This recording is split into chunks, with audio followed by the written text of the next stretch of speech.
be with us today. I know it's very busy in the summer, to say the least, and fall is, should I dare say, right around the corner? No. But I know it's been I know a productive, busy summer for myself, and I'm sure it's been like that for you all. Um, Before we do the roll call, I want to welcome a new member of the council, Skylar McKinney from AAA. I can't. There's Skylar. Yeah, how you doing? If possible, Skylar, could you introduce yourself and let everyone know who you are and why you applied for this? Sure. Yes, Skylar McKinley. I'm the Regional Director of Public Affairs for AAA, and I'm representing an organization associated with motorized recreation.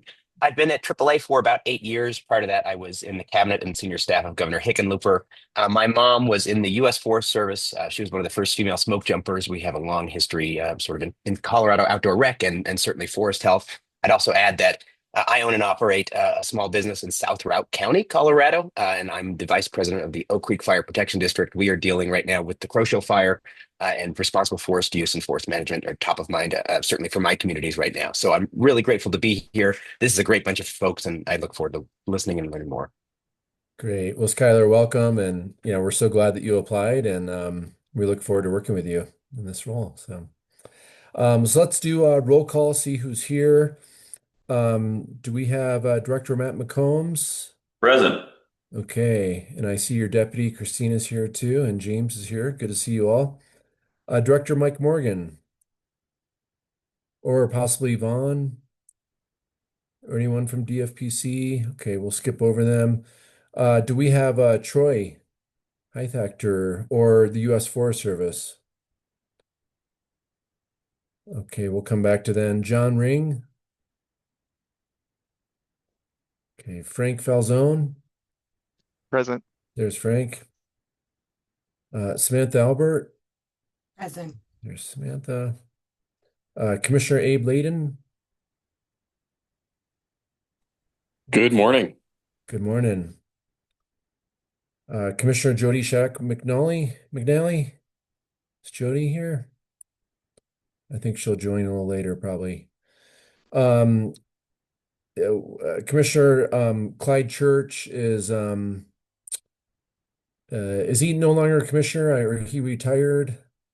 He I know he's not on the retired. commission. He retired, yeah. So we really appreciate his service to this organization as well as to his community.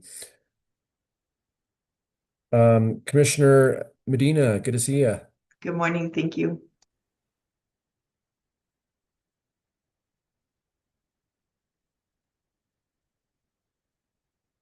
Okay, can you all hear me? My Zoom just went in and out. Okay, good. Did that happen to everyone else or just me?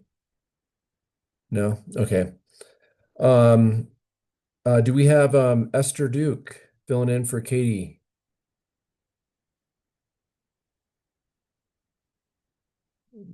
Okay. Brett Wolk. Hello, good to see everybody. Okay, good to see you. Madeline McDonald. No one here. Amy Moyer. Mark Morgan. Okay. Paige Lewis. She is not going to be able to make it for this meeting. Lynn Elliott.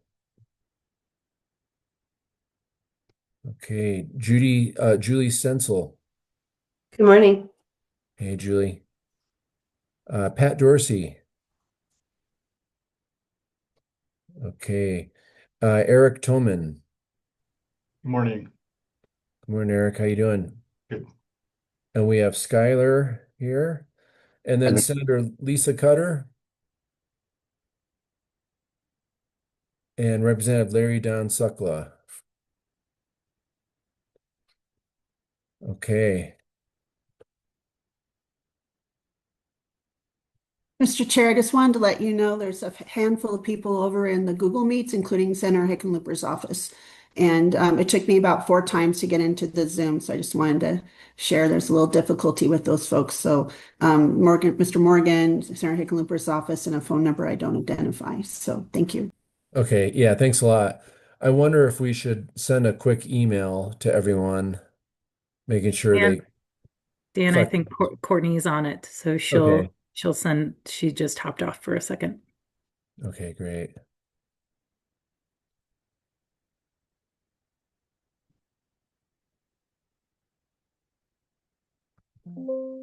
Okay, I'm having some technical issues. 1 second here.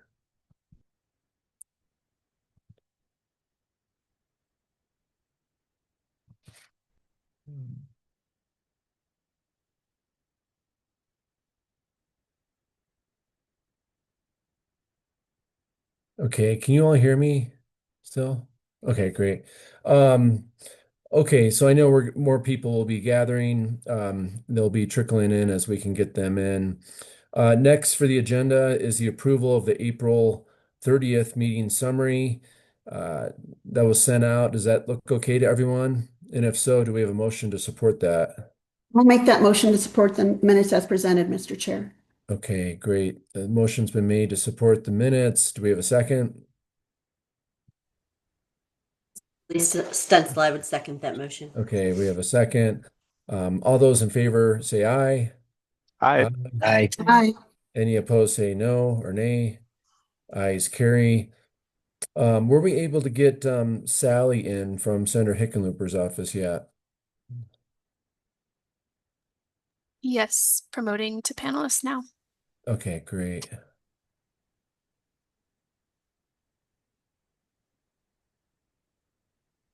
Okay, Sally, when you can hear me.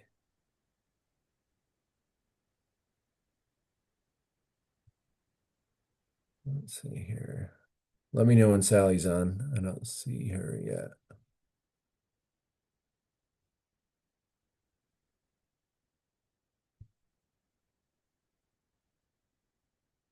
And Sally from Senator Hickenlooper's office will be given an update on federal issues, everything we know. Hey there, Sally. How you doing? Hi, good morning. Well, I was having some technical issues here. I was the same way a little bit earlier, so Ah, it happens. Well, we're so glad that you could join us. And maybe you could introduce yourself and feel free to just jump right in and let us know what's going on in Washington, D.C. awesome. Well, thank you all so much. First of all, I just want to thank Courtney and Lacey and Allison for just an amazing collaboration prior to this meeting and for inviting me. So I appreciate that a lot. So, okay. So I'm Sally Bichello. I'm the Northern Colorado Regional Director with the Office of U.S. Senator John Hickenlooper. My region covers 6 counties, including Routt, Grand, Jackson, Larimer, Boulder, and Weld. And forest health, wildfire mitigation, management, and recovery are priorities in my region's portfolio. So I'm really excited to be here today. So I'm going to dive right into some of the interests that you all have shown in this update. So, and if there's anything that I miss, feel free to let me know at the end. The bipartisan Fix Our Forests Act directly confronts the escalating wildfire crisis in the West by enabling more forest resilient projects to get underway faster. And with everything happening right now in the Northwest Corridor, I think that, having support in these areas is critical. So just wanted to let you know that this bill did have a hearing in May, and we're looking to possibly have a committee vote sometime in September. And we really appreciate the governor, DNR, and the State Forest Service and many others across the state's support on this bill. So really appreciate that. In regards to the Northwest Corridor fires, Lee, Elk, and I think Pagosa Springs as well.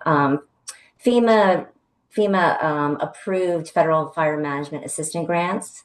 So that was really good to see. And I'm tracking this. There's another fire happening in Yampa. I think it's at 500,000 acres currently. So just monitoring and keeping an eye on it. We did reach out to the local leaders in those areas to see if there's anything we can do while they're, in this crisis. Moving on to watershed resilience. The senator recently led a letter with the full Colorado delegation urging the Bureau of Reclamation to release $140 million in funding for projects that would help manage drought resilience in the state, including watershed restoration and headwater meadow improvements. That funding has not been released yet. That includes the B2E grant funding for several projects across the state. I know that the budgets and appropriations is on a lot of people's minds. So Senator Hickenlooper strongly advocated for funding for wildfire resilience in the FY26 appropriations process, both for staffing and financial resources, in an appropriations request with his FOFA co-sponsors. He also strongly advocated for state, private, and tribal forestry program and the Southwest Ecological Restoration Institutes, the SWORI, including Colorado Forest Restoration Institute. The Senate Interior Appropriations Committee has passed its bill through committee with a rejection of many of the Trump proposed budget cuts, including $175 million maintained for hazardous fuels reduction. Funding was also provided for the state, private, and tribal forestry program for the SWORIs. Congress will resume discussion of FY 2026 appropriations in September. Along these lines, I also wanted to mention the FY26 CDS program. So the Michigan Ditch project in Jackson County did make it into the Interior Subcommittee Appropriations draft language at a funding level of $500,000. So that's exciting. Moving on, the Republicans' reconciliation bill, known as the One Beautiful Bill, included a provision to increase timber sales by 270 million board feet per year for the next 10 years, which will mean a doubling of timber sales for BLM and U.S. Forest Service a decade from now. A draft provision requiring mandatory sales of up to 3 million acres of public lands. The senator and several members on both sides of the aisle pushed back hard on this proposal, and it was ultimately withdrawn. At the end of this update, I will also mention that the USDA has a program for timber companies. So I'll mention that briefly at the end. In regards to the reorganization of federal wildfire agencies, the U.S. Forest Service firefighting operations to be transferred entirely into the DOI, a completely separate agency. A Trump executive order directed federal agencies to consolidate their wildland fire programs within 90 days. So that's by September 10th.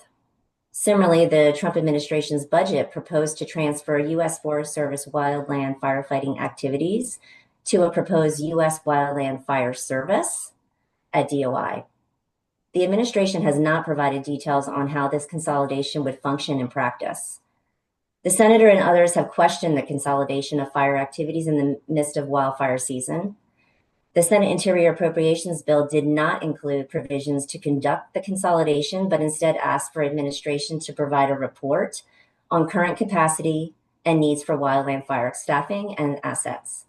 A plan for consolidation and a briefing on costs to implement the president's consolidation executive order is still underway.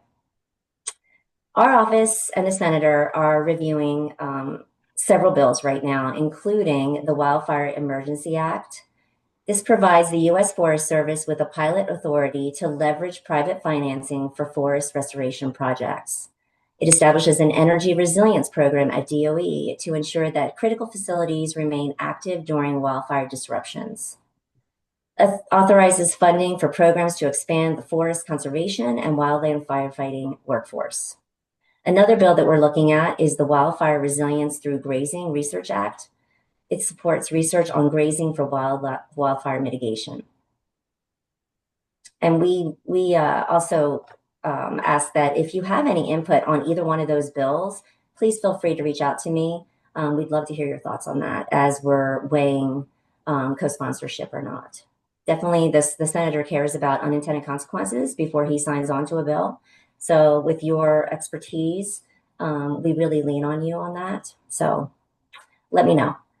In regards to the timber production expansion program under USDA, funding to establish, reopen, expand, or improve a sawmill or other wood processing facility in close proximity, so like 250 miles to U.S. forest lands.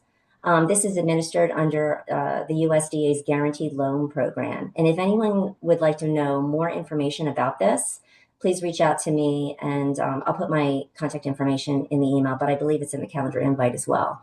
And I'd be happy to give you more information on that.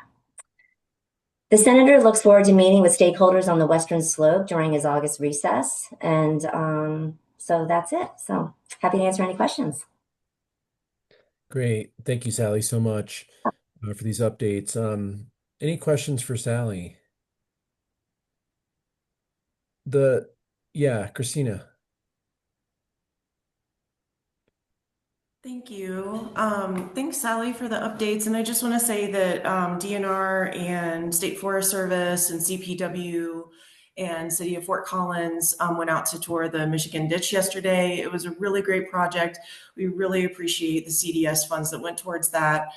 And it's going to protect, they said, 11% of where their water supply comes from for the city, and is very important water infrastructure for not only just Fort Collins, but also a lot of the other Northern Colorado water interests. So just want to express our appreciation and say that the project's looking great, and there's going to be more phases funded through co-swap funding, and Fort Collins is providing more money, as well as the State Forest Service for WORM, the Forest Restoration Wildfire Risk Mitigation Program. So just thank you for that. Thank you so much, Christine, for letting me know that. I really appreciate it. And I also wanted to know too, if you noticed that the funding level was decreased. I know that the original ask was, I think, $1 million something, but hey, it made it in. Every little bit, counts.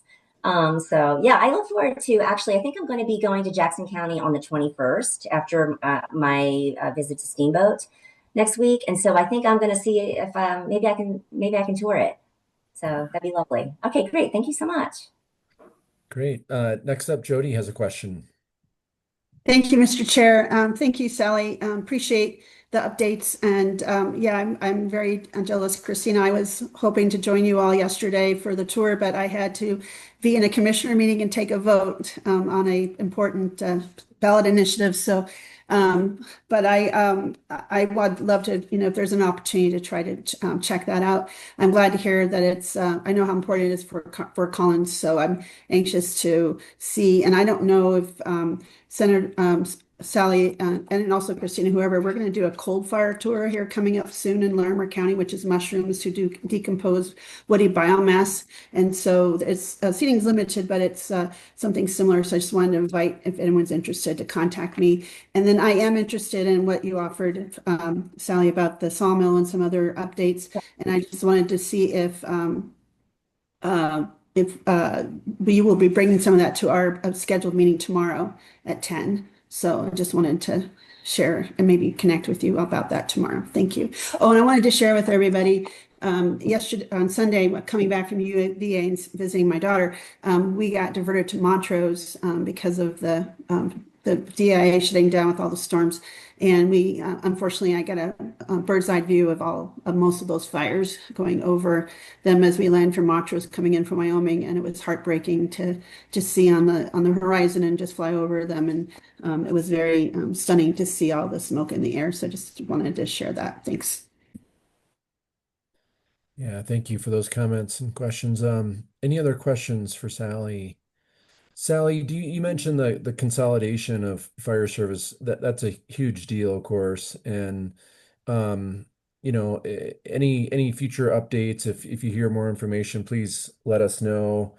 I know Rebecca Stokes from the Forest Service is on as well. But please keep us informed on all the latest with that, because I'd love to hear more about it and see actually how that would work and function and so forth. Yeah. We as well, Dan. Yeah. Yeah. Yeah. Information has not been very forthcoming, but yeah. So we are definitely tracking this because we know it's important. Okay. Great. Definitely keeping. Yeah, that sounds good. Well, thanks again for joining us. Feel free to continue to listen in or I head will. out to other meetings, whatever. Yep. Great. Also, before we move to James for updates for state policy and council supported legislation, I want to let you know Rebecca Stokes from the U.S. Forest Service has joined us, and Esther Duke, who is filling in for Katie McGrath Novak, who Katie had a baby boy recently, so we're really excited for her. And then also to let you know that Amy Moyer will be joining us at 10 a.m. So she couldn't join right at this moment, but we'll see her pretty soon. So next up, James, the floor is yours whenever you're ready. Oh, and Mark Morgan's here too. No, yeah. Thanks, Director Gibbs. Hi, everybody. Good to see you. Always nice to join the Forest Health Council. I'm just going to give you a few policy updates regarding state policy on bills that have already passed. I believe Commissioner Jody Shattuck McNally is going to lead the effort in bills that are going to happen this next legislative session. So I just wanted to get two bills in front of your guys's panel today to kind of go over what's been happening. The first one is Senate Bill 23005. This is that workforce bill that you guys passed that did a lot of things. This is still going through a lot of things right now, so I'm going to break them up into three different pieces. The first piece that I wanted to talk about is something that was strategically and purposely given to the Colorado State Forest Service. We were allocated about 15 grand to produce and create a one-pager that high school counselors could give out to students that really give the download on wildfire mitigation, forestry, and firefighting kind of like jobs that are out there in case they wanted to join some of those industries. I'm happy to report that we finally have, take a step back. When we were given that, we don't really create like educational material specific for students and like counselors. So we had to go through a process to find an entity that was familiar with that. And so what that next step is we have finally settled on a contract with the Colorado Alliance for Environmental Education to help us complete that one pager. We are looking forward to having that one pager complete by the fall of this year, 2025, at which point we can then provide that to high schools across the state to actually get those out into circulation so we can start maybe getting some workforce capacity in that sense. So I'll pause there and see if there's any questions specifically about that section of the bill. Perfect. The next section is there was a industry internship reimbursement section there. That is still going strong. We have been administering that and have been getting money out the door to partnering industries that have reached out to us. We were once again able to receive an allocation in this last budget cycle, in the last budget bill. We have through the fiscal year of 2026 to spend those funds. There's every indication given that we are going to spend that $75,000 on at least 5 internship reimbursements. They are looking good. They have been super helpful. And so those are still going strong. It was continuously appropriated. So there is a small chance that the JBC could provide funding for that in future years. However, we are under the impression that this last allocation was the last one. That's something that we're going to keep our eye on. I'll pause there for any questions on that piece. I have a question. Perfect. On that, so is there still internships available, or where you have already projected you're going to be spending that? I think there is a projected spend on that. I do know that we were looking for, I think, potentially one more internship. This was back in July, so not too far away. So I think if there is an opportunity, I think there is potentially at least money for one more additional internship. And how would you go about getting that information? I can get that to you specifically, Commissioner. Thank you. I appreciate it. Yes. Mark Morgan has a question, James. Yes. Do you know where the first 4 internships went for this year? I do, but not off the top of my head. I'm happy to get that information to you too. Okay. They working with you? No. No? Yeah. Would the whole council be interested in that or just Mark Morgan? I'd be Perfect. curious. I'll Yeah, just send it to everybody. yeah. I'll send that to Courtney, and then I'm sure she can help get that to the rest of the council. So then the last piece on Senate Bill 5, I think, is the larger piece and one that had a little bit of concern from this Forest Health Council with some of the moving pieces that were going on. So a large bulk of the money from this bill went to the Department of Higher Ed, where they were then able to do an RFI for their own thing to expand or create new forestry programs in their institutions of higher education. Apparently, there was a miscommunication between OSPB, the governor's budgeting office, and the Department of Higher Ed and the institutions who received that money. And the institutions were under the impression that they had through 2026 to spend some of that money.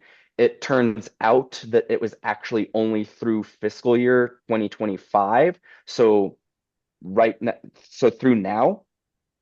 So there was talk of some of this money that had not been spent by some of these institutions of higher education, that it would ultimately get pulled back into the general fund and then reabsorbed by the state government, and that money would no longer be available. So there was enough concern that a few of the institutions of higher ed, that the Department of Higher Ed took this concern to the Joint Budget Committee and brought this concern forward. Ultimately, back in July, the JBC heard this concern from the Department of Higher Ed and agreed to a supplemental to give roll forward authority to continue spending on that. So until that actual bill passes in front of the state legislature, there is a path forward for the money that was already allocated to continue to be spent through the 2026 fiscal year. The only kind of snag in that, and maybe Director Gibbs might have more information here, is there has been a special session called at the state legislature. It's due to start on August 21st. It's supposed to last 4 days, and it is specifically dealing with a $1 billion shortfall that the state finds itself in after the passage of HR 1 in Congress. The governor's call is looking specifically at food, SNAP benefits, and healthcare, specifically Medicaid. But the impression is that there's $1 billion that they need to find. So I don't know if some of these programs may be affected. I don't know if other departments may be affected.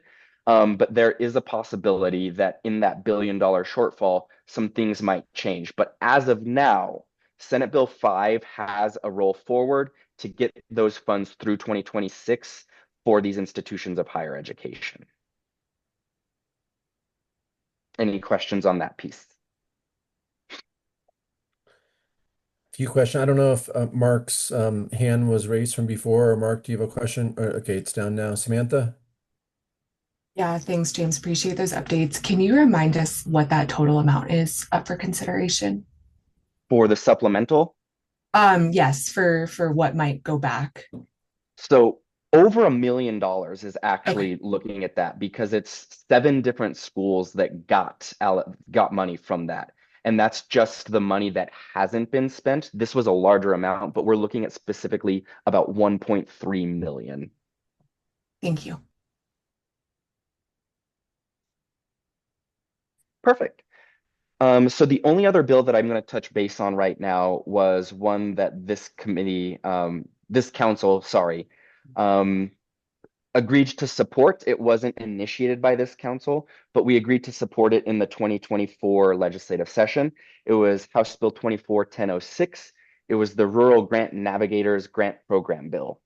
So we have that program up and running. So just some highlights on that one. We sent the request for applications out on February 28th of this year. And we've finally awarded all of those projects. We gave those final awards to those applications back in July. And what we're working on now is making sure that these projects get their money spent. So as a reminder, what we looked at for this one was a pilot program with about $150,000 for 3 different years. And ultimately what happened was the JBC got that kind of bill in front of them and they were looking at it and they decided to kind of change it a little bit. So instead of 3 different years of 3 different appropriations, they gave us just one lump sum of $300,000, but gave us 3 years of spending authority. They didn't really direct it on whether we would give out different awards each year, if it would be one-time award where they're big grants and then they would have 3 years to spend it. So there was a lot of kind of programmatic things and administration that we had to do at the State Forest Service to get that done. Ultimately, what we have decided is to grant programs as they come and then to grant that out. So the way that I understand it, I don't have the projects in front of me. As I forgot to mention, I went on my honeymoon this last week and I just got back. It included a stint in the Cook Islands emergency room, so it's been quite fun. But that is also something I can present, is just who those awards got granted to and kind of how we're looking at that. But I do know that we gave out those final awards and that we are looking forward to getting that money spent through 2028. Happy to take questions on that piece. And I'm also going to throw in a link in the chat that kind of gives the play-by-play of everything that is going on with that Rural Grant Navigators program from the CSFS. So I'll stop there and pause for questions. Okay, any questions, James? Okay. Awesome. I'm going to throw this in the chat, and thanks, Director Gibbs, and thanks for having me all, Forest Health Council. Yeah, definitely. Thanks for these updates. I appreciate that. And congratulations on obviously your wedding before, but your honeymoon, and saw some photos on social media. It looks like it was a good time. I think the best part was, you can't really see it, but I got drugs from New Zealand. I got prescriptions from the ER. So Wow. We have to hear about that another time. Wow. Have a good day, guys. Yeah. Thanks, James. Okay, next up is legislative committee updates, and we're going to hear from the committee chair for that, Jody Shack McNally, and then also have some updates from Allison Lurch as well to walk through some of the changes from the legislative committee charter. So first, let's turn it over to Jody. Thank you, Mr. Chair. I appreciate it. And thanks to all the folks that serve on the legislative committee. We took a little break in June, but we start meeting every 2 weeks, and we have a pretty much almost a full attendance every time. It's a very robust group that talks and has great conversations, and I just want to thank them for their service. I always do that, but I do, it is one of my favorite committees that I do, along with the Forest Health Council, and I just really appreciate each and every one of them. Yes, we have talked about the legislative charter. We're going to present that today. We also, moved our calendar back a little bit with considering the budget concerns. And we have already been planning out some very good speakers. And as always, everyone from the Forest Health Council is always welcome to come to that those meetings if they're interested in the topics. And the agendas are on the website. And I, again, appreciate Courtney and Allison for the support they give to us. I just wanted to share, we did on July 15th meet in front of the Wildfire Matters Review Committee, which is the bipartisan Senate and representatives on this committee. And that committee had the ability to request 5 draft bills this year. I think you'll know that in years past, I think they had a few more that they could have done, but this year they only were limited to 5. But only 3 of those bills will advance be advanced as a wildfire. They could consider requests, but only 3 will be advanced as wildfire matter review committee bills. And when the committee reconvenes and votes on those ideas, the next meeting is on August 26th, and those 5 ideas that are drafted, we do know the committee has picked 2 of our Forest Health Council recommendations. The first, Representative Velasco, who is the chair, requested a bill be drafted about the Good Neighbor Authority recommendation, specifically focusing on the statutory updates and not the funding increase from the Forest Health recommendation, which was kind of something we had mentioned, if you remember before, about other states had increased. Their efforts are sometimes 2 or 3 times higher than what is the state of Colorado, but we know with the budget concerns that was probably not feasible, but we still had to ask because the need is there. And then Senator Cutter, who is also on this, I think you mentioned she's still very much involved in these efforts and she's been on the Forest Health Council. And she has requested a bill to be drafted to maintain funding for wildfire programs from our Forest Health Council recommendation.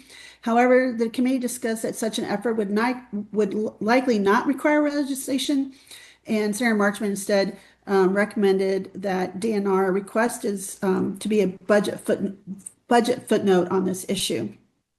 Another thing of note is that the Wildfire Matter Review Committee, one of the recommendations for legislation will be a bill out of their ones that will advance is to reauthorize their committee and reauthorize their work. And so that will also be a bill coming out of that for their committee to continue.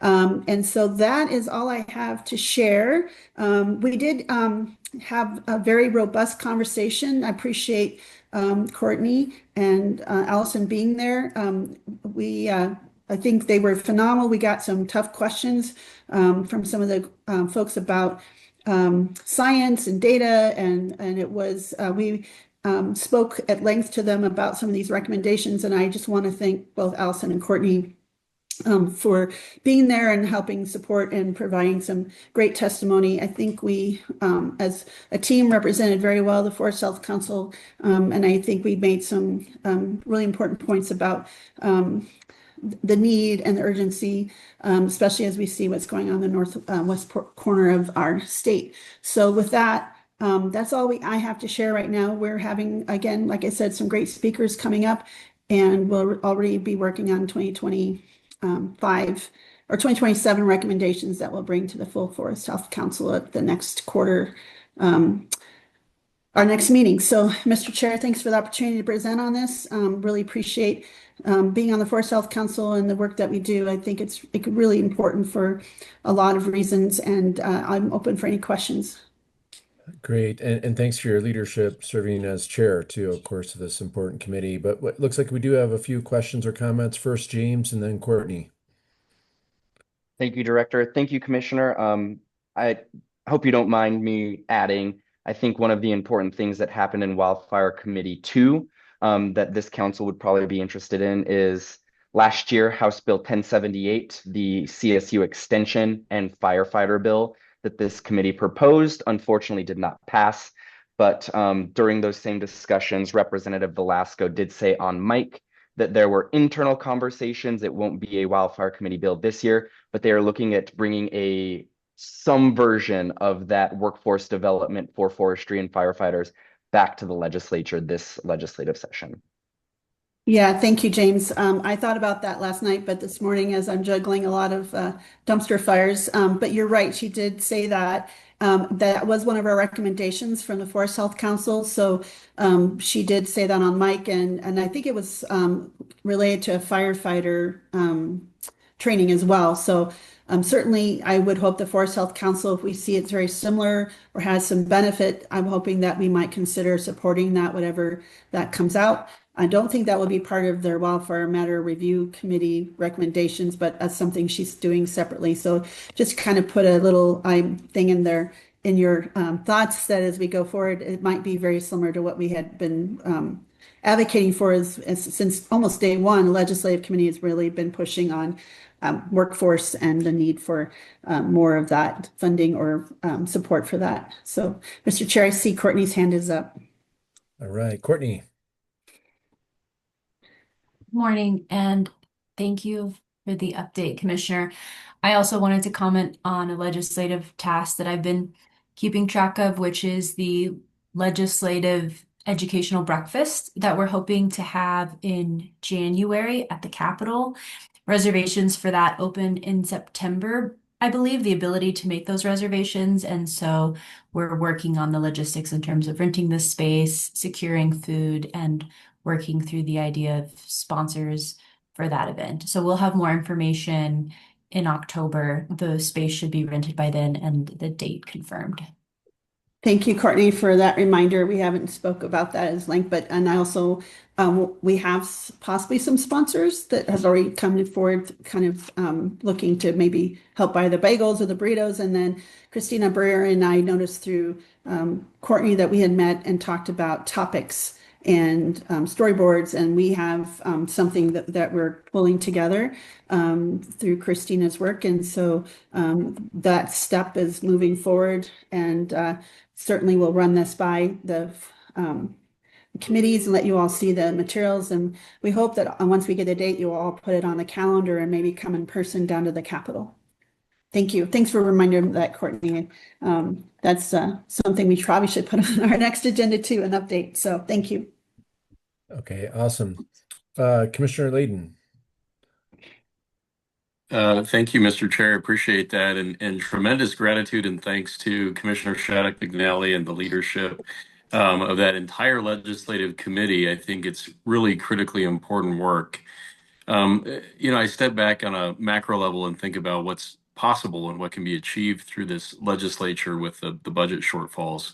And I mean, this might sound a little bit doom and gloom, maybe a little bit cynical, but I'm deeply concerned that this legislature is not really prioritizing the significant potential threat to our forests around wildfire mitigation. And I love, Courtney, thank you for indicating that there will be an educational session for legislators around the work that Forest Health Council is doing with many other different departments and certainly DNR. I think it's important, and it can't be stated enough that a lot of legislators may not know as much as all of you about this critically important issue.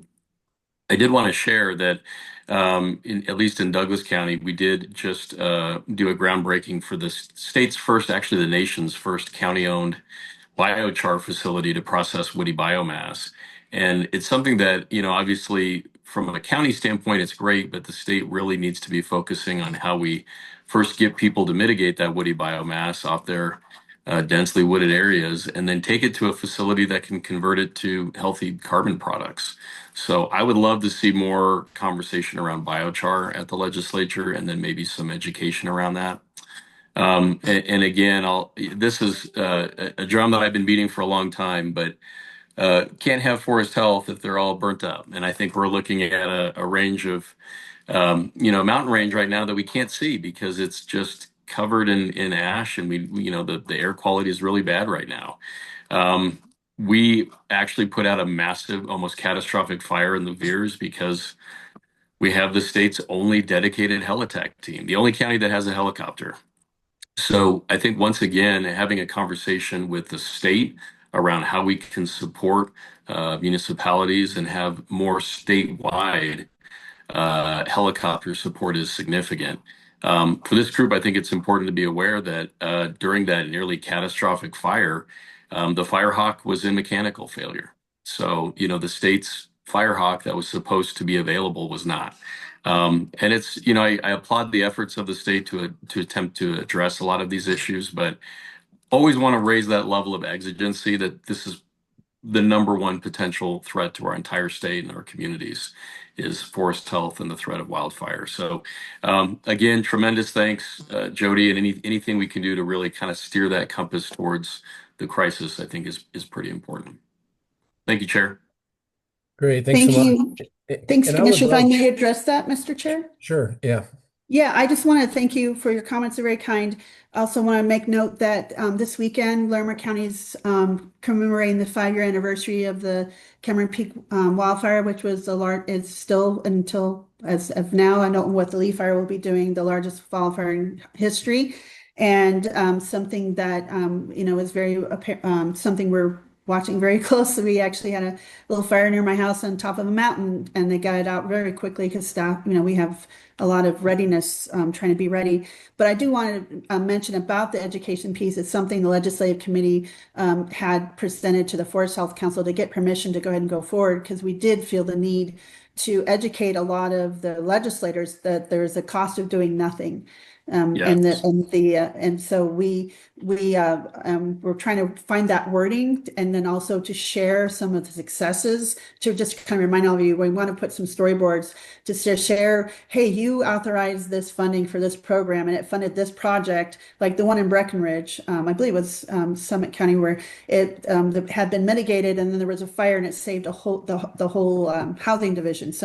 Showing some, hey, your work has done great things, and kind of show you authorize this worked. And we have I think half the legislature is still fairly new and maybe needs some just overall general importance in biochar. And certainly biochar and woody biomass is a conversation the legislative committee has.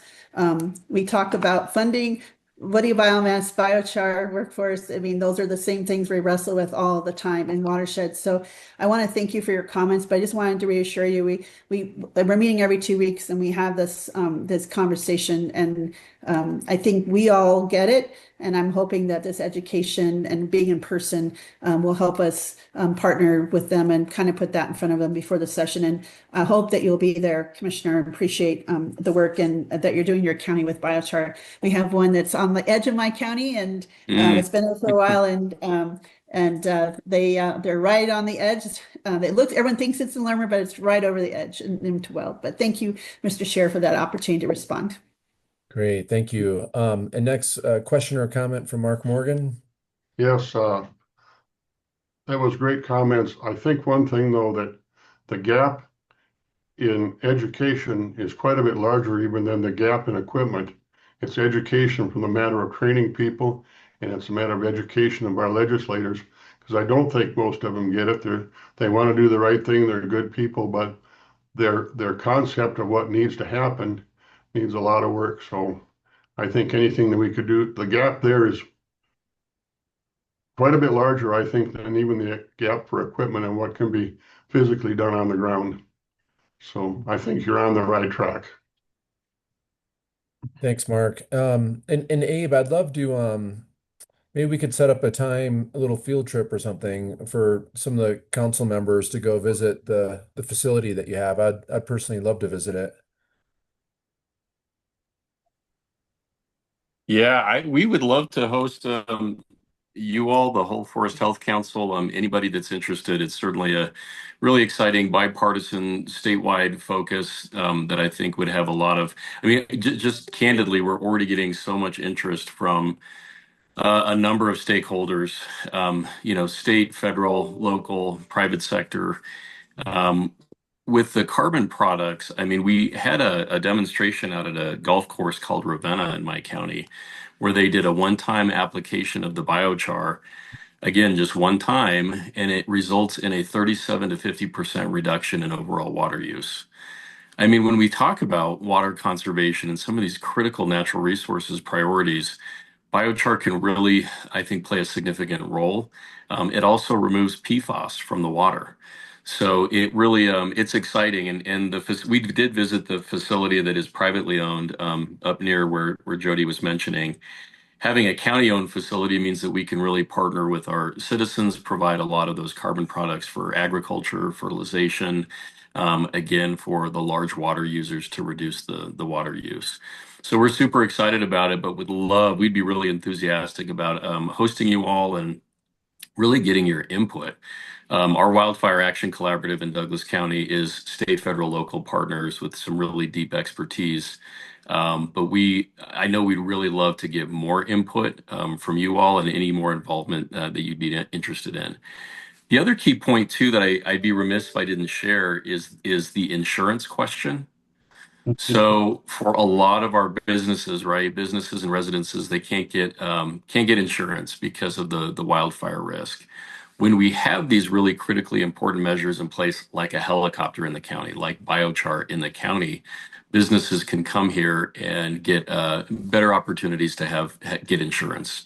And we're working with the state insurance commissioner right now to just continue to advance those conversations because it's an affordability issue for a lot of folks. So just would add that and plant a seed, maybe even Jody for you on the legislative side around that insurance question.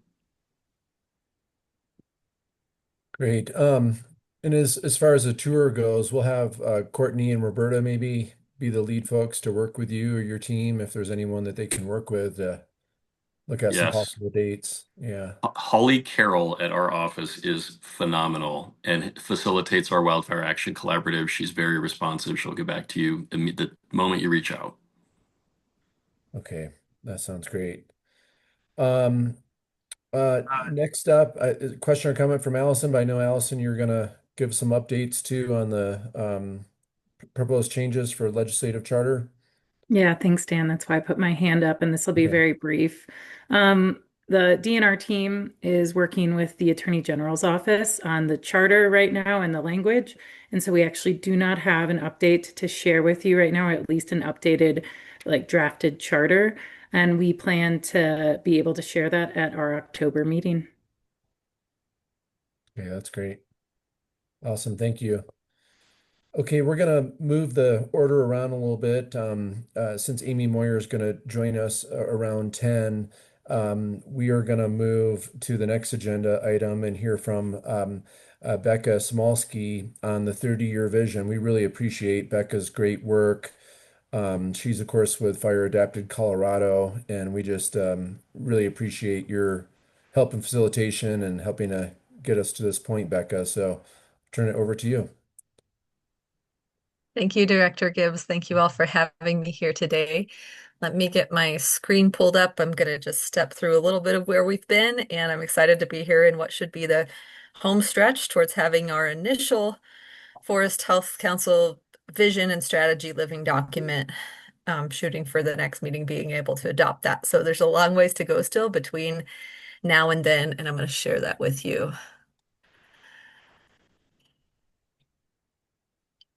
Okay, hopefully you can see my screen. I'm going to keep my little tabs at the top so I can switch to them if that's okay. Does everybody have me there so far? Yeah. Yeah, we can see you. Okay. So where we've been, it's been a while already, over a year, getting the vision dialed in. And then the last 4 or 5 months have been thinking about how to get shorter term goals and actions to our vision. And I'm going to tell you what is in this draft goal and strategy refinement document that I'll give you. That I actually added all of your emails to it a few minutes ago. So let me just tell you how we got to what's in there so far. Through the initial vision process, there was a survey.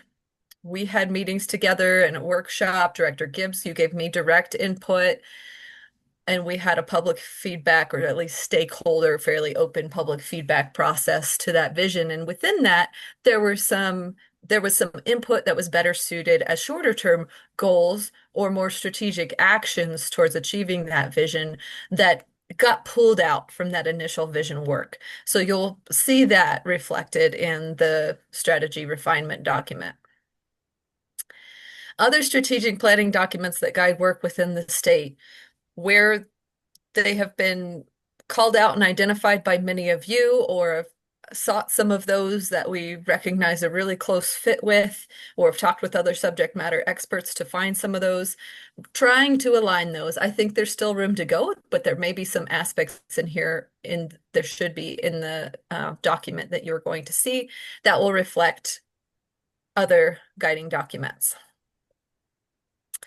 Then at your last Forest Health Council meeting, we had a brainstorming session.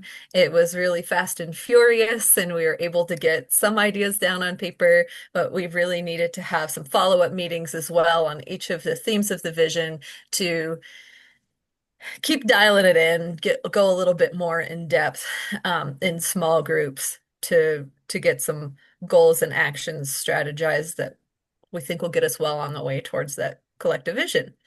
And within those sessions, there were also other names that were popping up and ideas for how to get more input. Sometimes the people who showed up and said, I want to work on this, didn't necessarily have the expertise ourselves or all the expertise.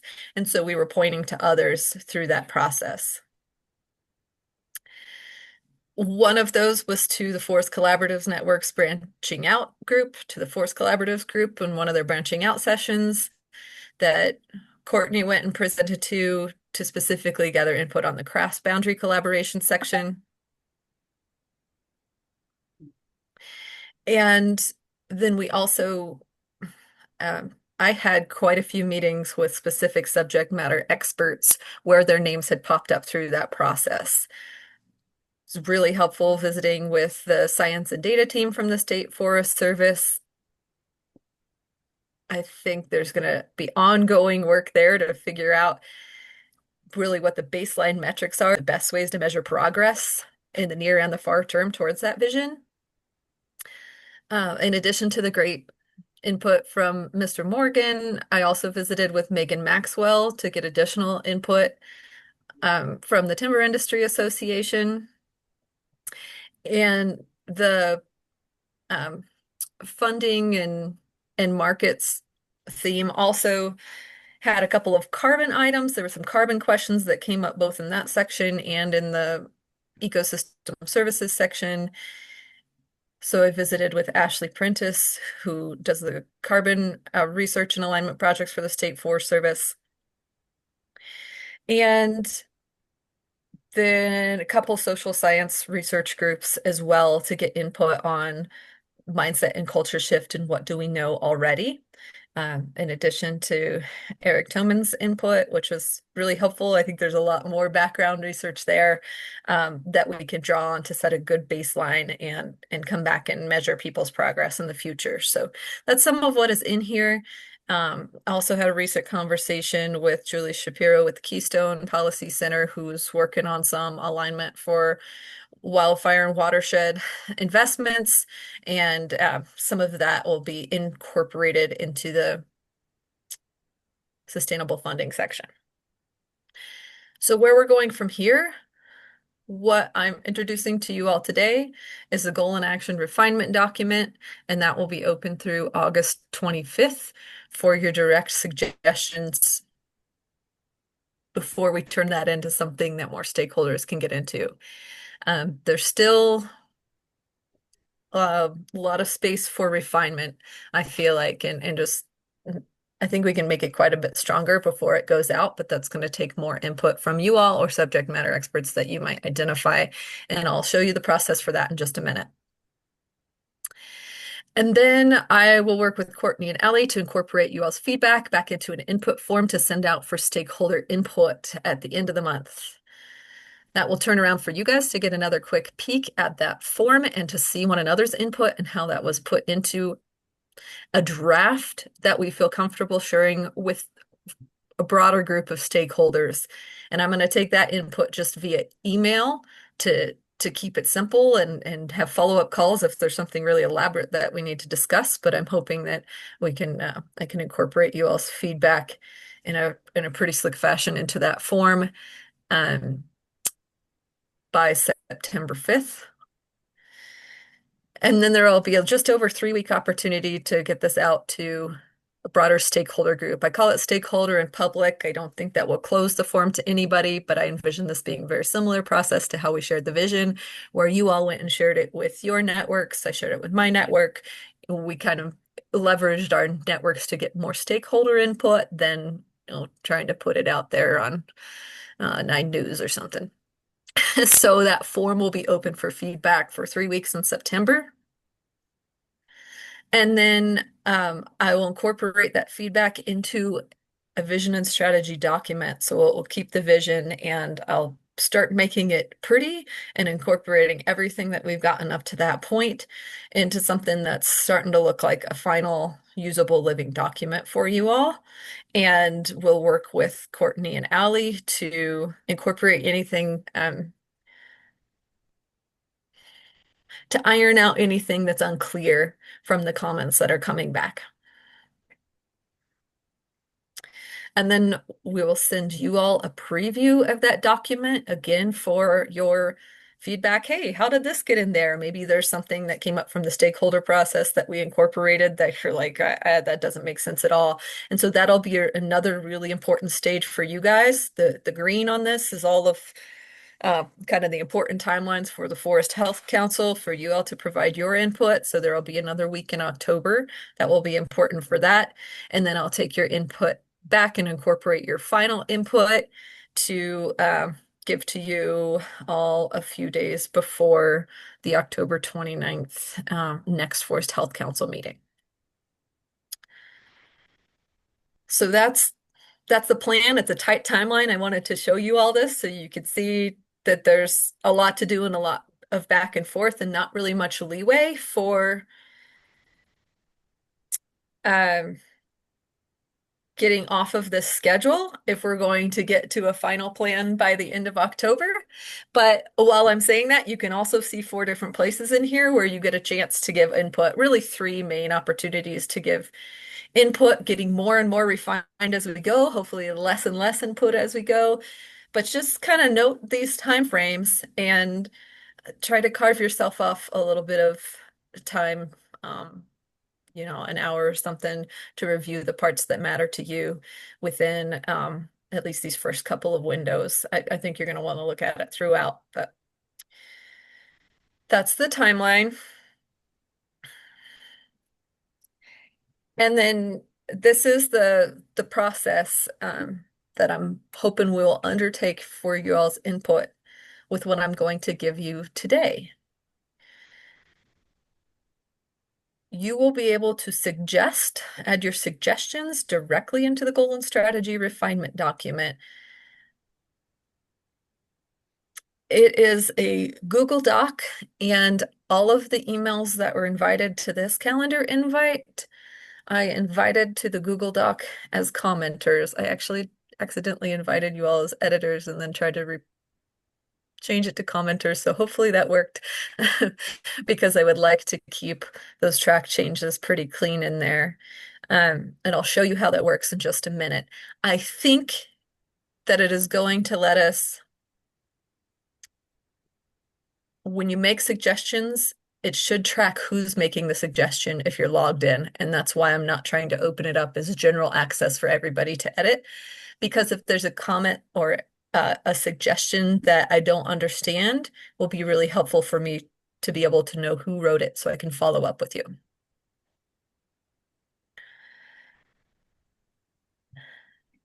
So the link is not open and editable right now, but I still urge you to share it with extreme discretion. I will send it out after this and I'll put it in the chat in just a minute here as well, in addition to the email invite you might have gotten. Nobody else will be able to do anything besides view it, but it's a rough document right now. This is our working document. And so just be mindful of that if you're sharing it with others. That being said, if you're going through here and you have a similar situation as what came up in the refinement so far, where we were looking at what metrics can we use to track progress on forest health, which has all of these different components to it, and you realize I need to consult so-and-so over at the Colorado Water Conservation Board, then that would be a great time to reach out and share the link with them and try to incorporate their expert input directly. I realize this is a really robust representative group, and not everybody on the council is even here today, I don't think, but it does look like a really good turnout today. But you all have connections. So if you recognize that there's a part within this document that you think somebody else will have really helpful input on, don't hesitate to reach out and try to incorporate their input. Some questions that you might think about as you're looking at this document as do these goals and actions get us on our way towards that collective vision? Are they bold enough? Or are they establishing a baseline? If we don't know where we're at, do we need to do something to help determine where we're at and how we're going to track progress to getting to where we want to be? Or perhaps there's a comment in here trying to establish a baseline and you know one already exists. An example of that would be action recommendations around surveying the public around their beliefs about forest management. There is a lot of social science research out there already establishing some, including a lot of data from Colorado, that has asked Coloradans about their opinions about different forest management strategies. And I think you guys will see some of that a little bit later this morning from the wildfire research team as an example. So we didn't need to say, hey, let's have an action to create a survey. Let's start with those surveys that we already know have been done and fill in from there. So that would be an example if you see something like that in there. Is there something important missing from the strategy? Keep in mind, these are supposed to be shorter term, something achievable in the next 5 years. And we don't need to spell it all out. There's going to be more than enough in here already. But if you're looking at that vision for a section and you just don't see anything that is going to help move us towards accomplishing a piece of it, and you have an idea, don't hesitate to add an all new goal or action into there that is missing. I'm sure there are pieces that are still missing. And then you'll make your suggested edits directly. And that might be clarifying something that's in there, changing a word because it was a confusing word, adding specificity, maybe around who's going to do it or a time frame or what resources might be used to help accomplish that action. You might add or remove a who, and we will talk more about the identified players for the goals and actions. I think Allie and Courtney are going to discuss that with us here in just a minute after I show you the document and decide how much of that we want to include moving forward. But if you're looking at an action and you think it's something the organization you represent should be engaged in, they're not listed under the who, then you might add your entity there, for instance. Or you might say, nope, we don't want to do this and take yourself off. And then if you are going to remove something more than a word or a whole action and you want to suggest deleting something, I'll show you how to make sure you add a comment along with that deletion so that we kind of know why you're taking it out. Maybe you combined it with a different place because you saw an opportunity to be, wrap it in with something else that was happening. And then that would be a good time to make a note, oh, combined with other action above or whatever. So that's where we're at in the process. I am going to, looks like a lot of you have gotten in here, and I'm going to invite the rest of you to try to get in.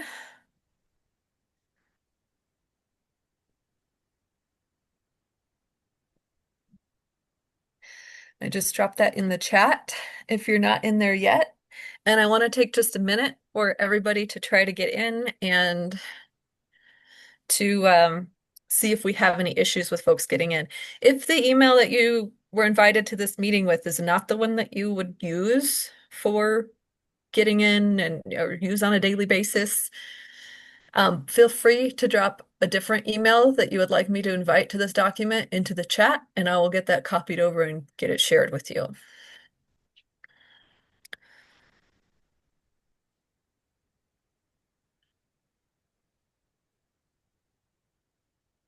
So I'll just give you all a minute and pause, see if there's any questions before I do just a quick cruise through using this document. See if you all have any questions or issues getting in.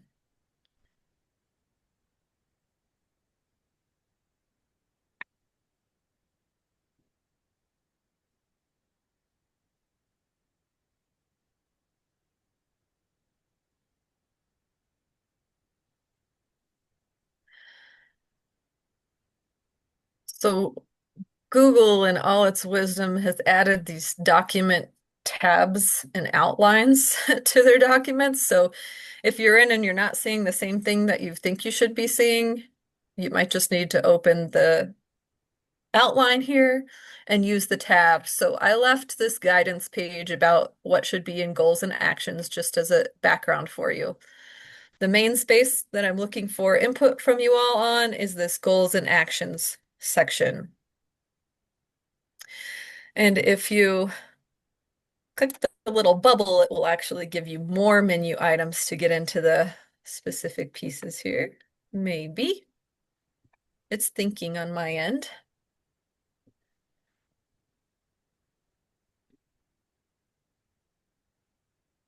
Let's see if it'll do it. You should all be in here as suggesters.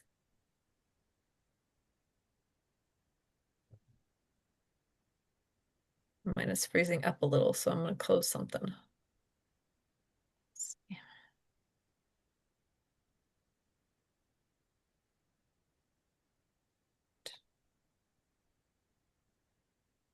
Okay. So you all will automatically be in here in suggesting mode. And that means you can type right over this. We're probably not gonna, delete a title like this, but if I did, it would still be there. It should show who did it. And I can add a comment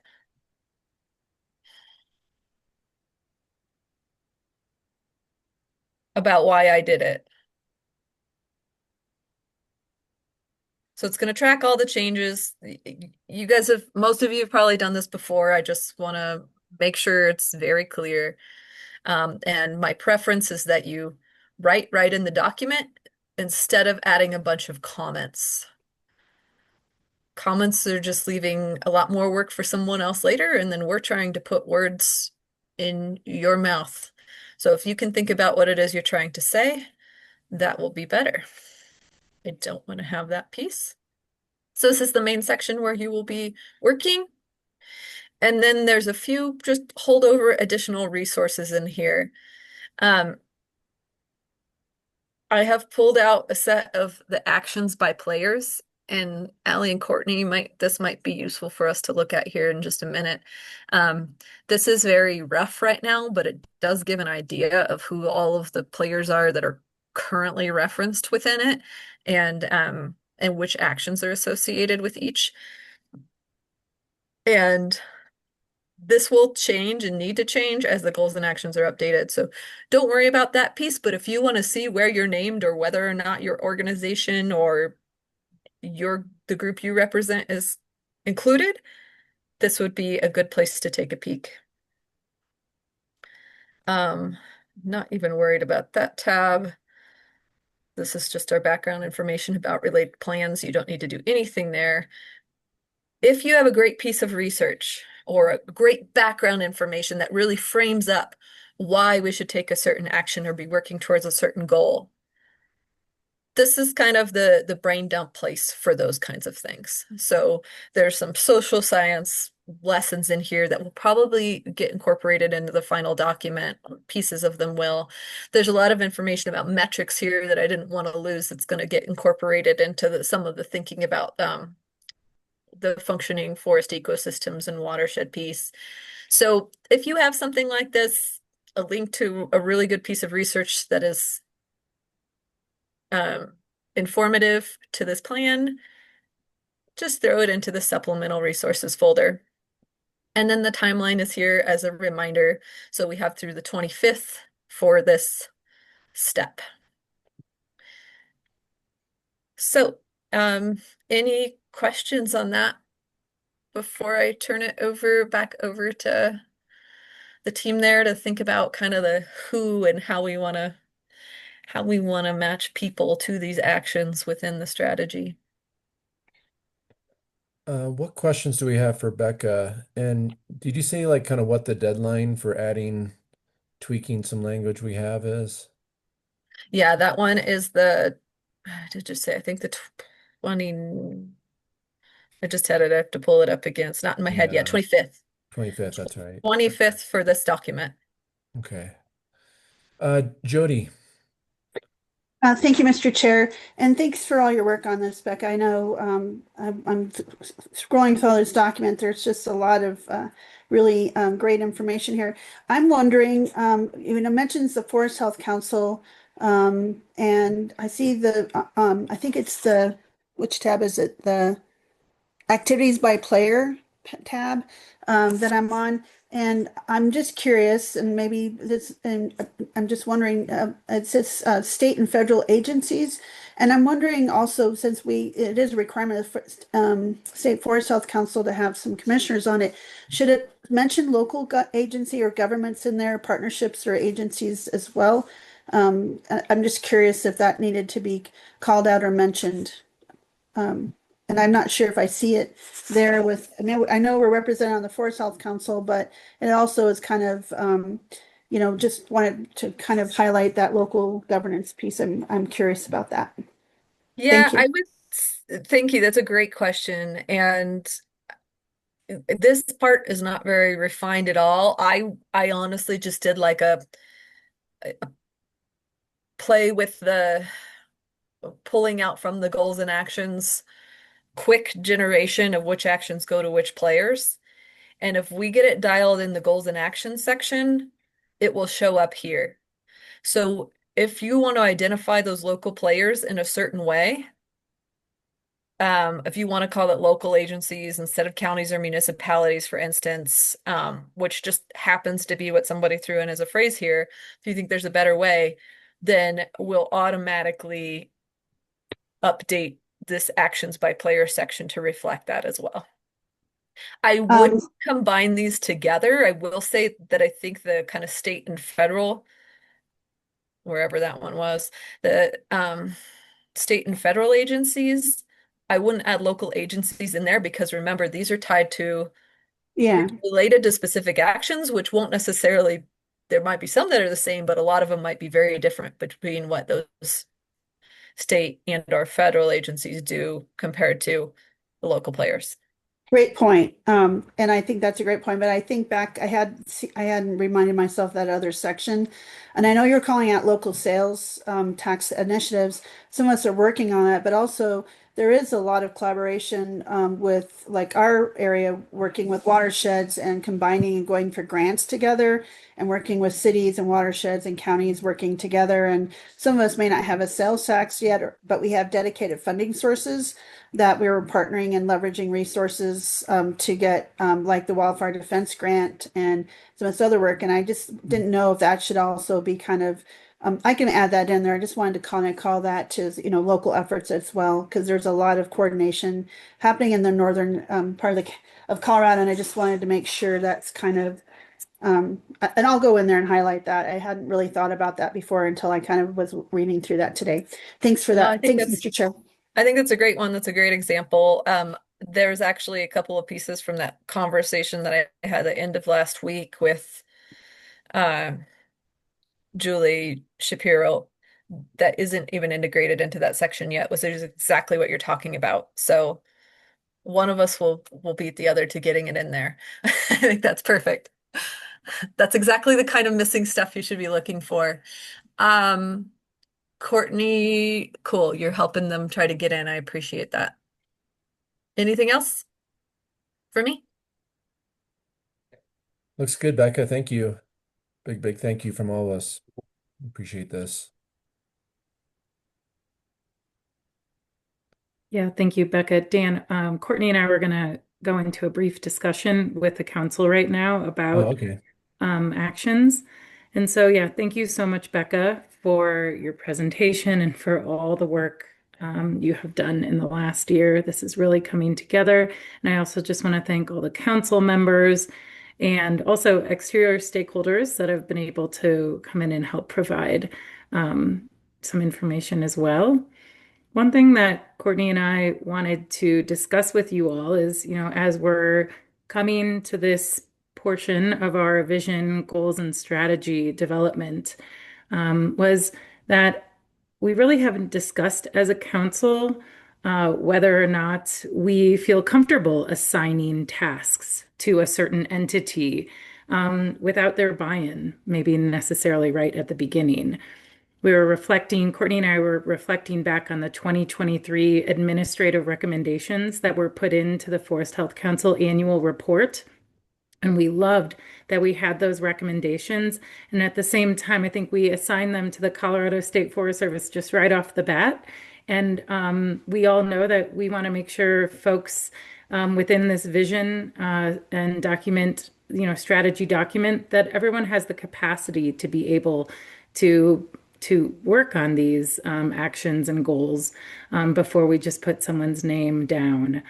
And we were also reflecting back on our April meeting when we had a presentation from the Colorado Fire Commission on their Colorado statewide strategy for prescribed fire, and how that robust strategy has a number of actions associated with them. But actually, in that strategy, no one is actually identified to put forth them. And I wanted to share my screen really quick just so you can see what that looks like. And just so you can see how, are you able to see my screen? I can't see it. Okay. So you can just see this is one page of the strategy showing strategies for change. And in their strategies below, it was identified as a legislation required or a legislative action, or if you looked at F5 on the bottom here, an administrative action. So I think we just wanted to open the floor to see if we can just talk as a council how you all want these actions to be handled. Courtney and I believe we will, most actions may need additional resources to be completed. And we also believe that there are current efforts going on that we might be able to tie into that will help achieve our actions and goals. So as we go into the document in the next couple weeks and look at that actions by players tab that Becca showed today, we just want to make sure that we're all on the same page and we all agree that this is how we want to move forward. And if there are other ideas from the council, we would like to hear that today during this meeting. So I just want to open the floor with this first discussion item.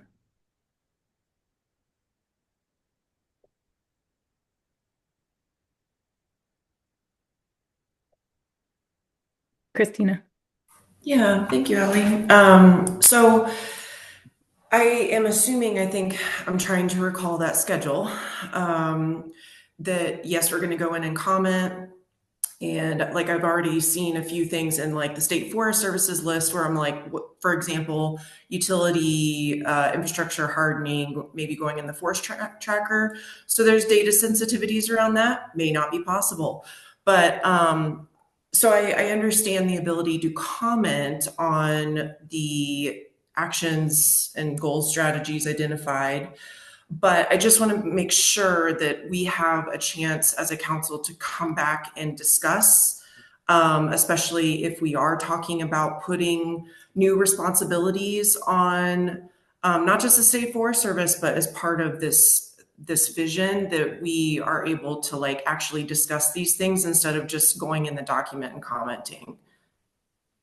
Thank you, Christina. I'm looking at Courtney as she's so good at open meeting laws and everything like that. So Courtney, do you have any initial response on how we might be able to have this discussion? Yeah, that's a great question. And I agree. I feel like discussion would be important. The way the schedule's set up right now is that there wouldn't be another full council discussion. So a couple options.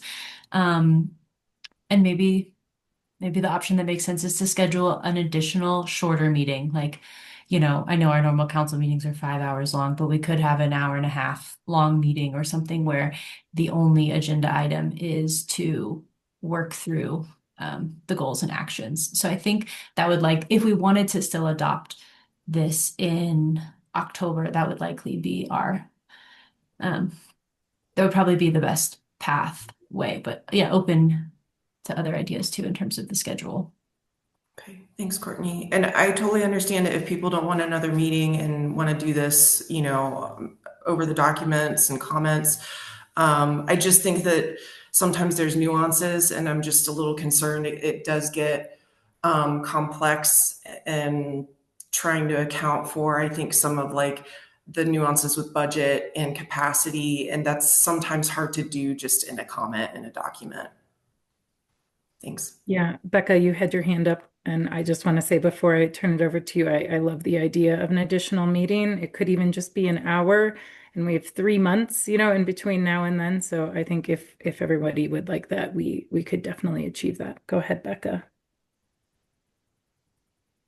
I would also open it up, and something that I didn't say is that I'm available throughout this process. If at any point you're like, hey, I'm concerned about this one, how can we modify this and just want to work through a certain pace, just call me, give me an email, and we'll set up, with some times that work for you, and we'll connect.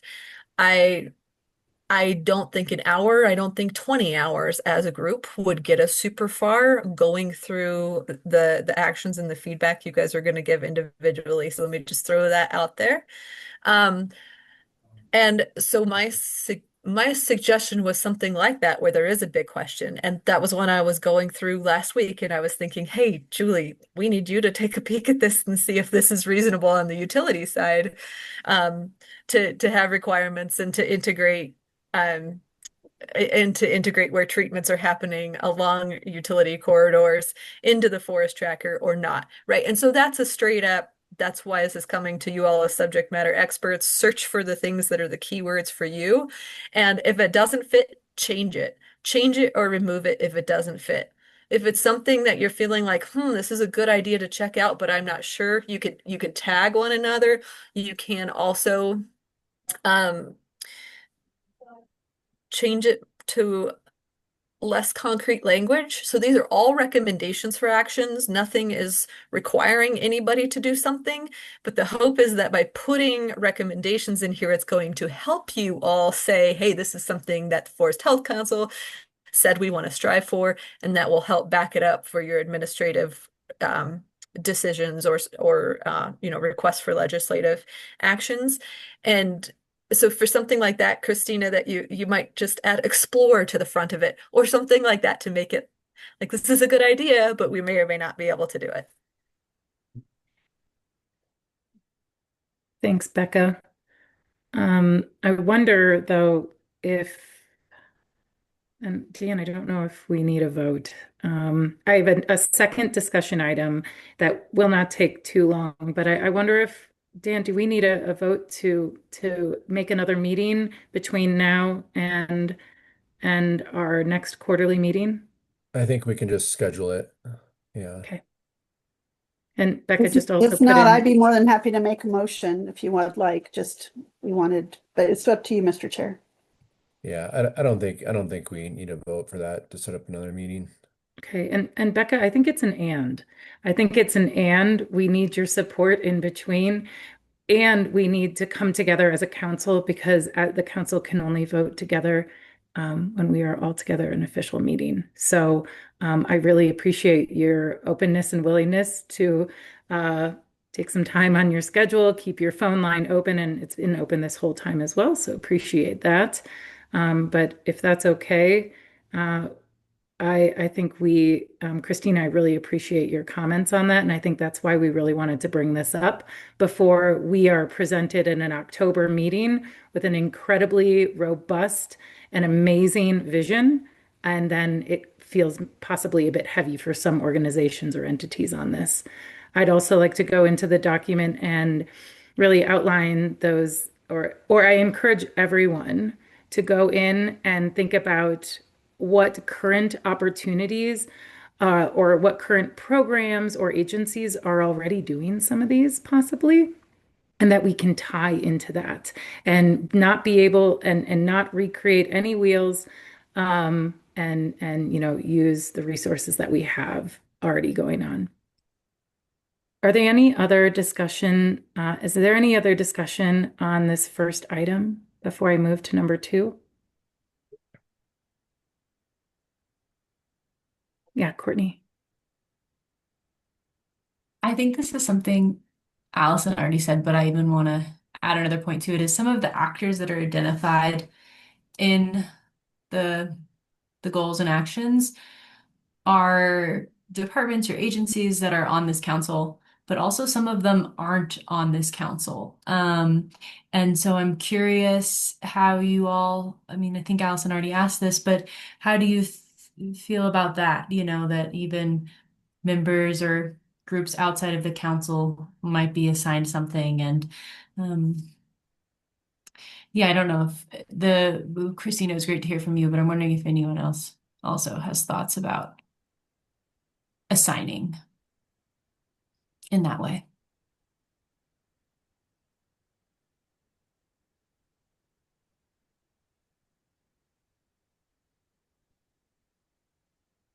Go ahead, Commissioner. Thank you, Allison. I think it's really important in this day and age with a lot of organizations and agencies feeling kind of the stress and strains of budgets and capacity issues and concerns coming from all areas, especially, well, we all know what's happening with the uncertainties.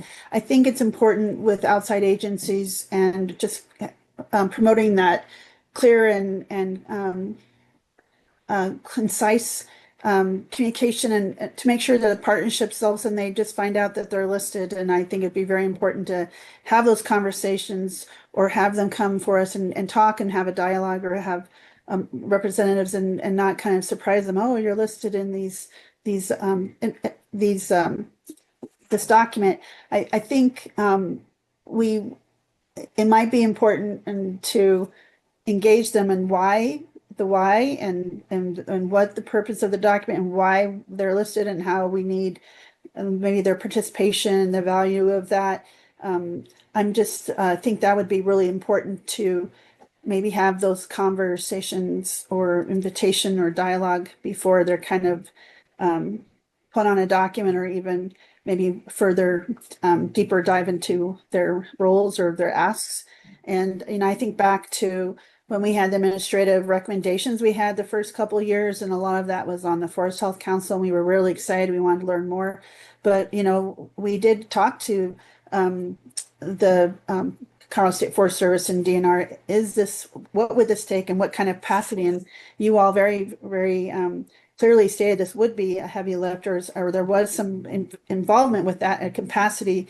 And so I think it's important to think about that. We all know everyone's navigating some new spaces, and even with the special session coming up, we're watching that very closely. We had meetings with the speaker and the Joint Budget Committee last week with the Colorado's and counties acting together with our retreat, and certainly we have ongoing conversations. So I think I would feel more comfortable if we had maybe them being here and not just at the table, but actually kind of side by side as active partners, even if they're not a part of the council, they're mentioned in the document. So just my thoughts. If I'm understanding the question, if I'm understanding what you're saying, I just feel like if they're not here, but we're putting them in the document, it would be nice to know their thoughts and concerns. Thanks.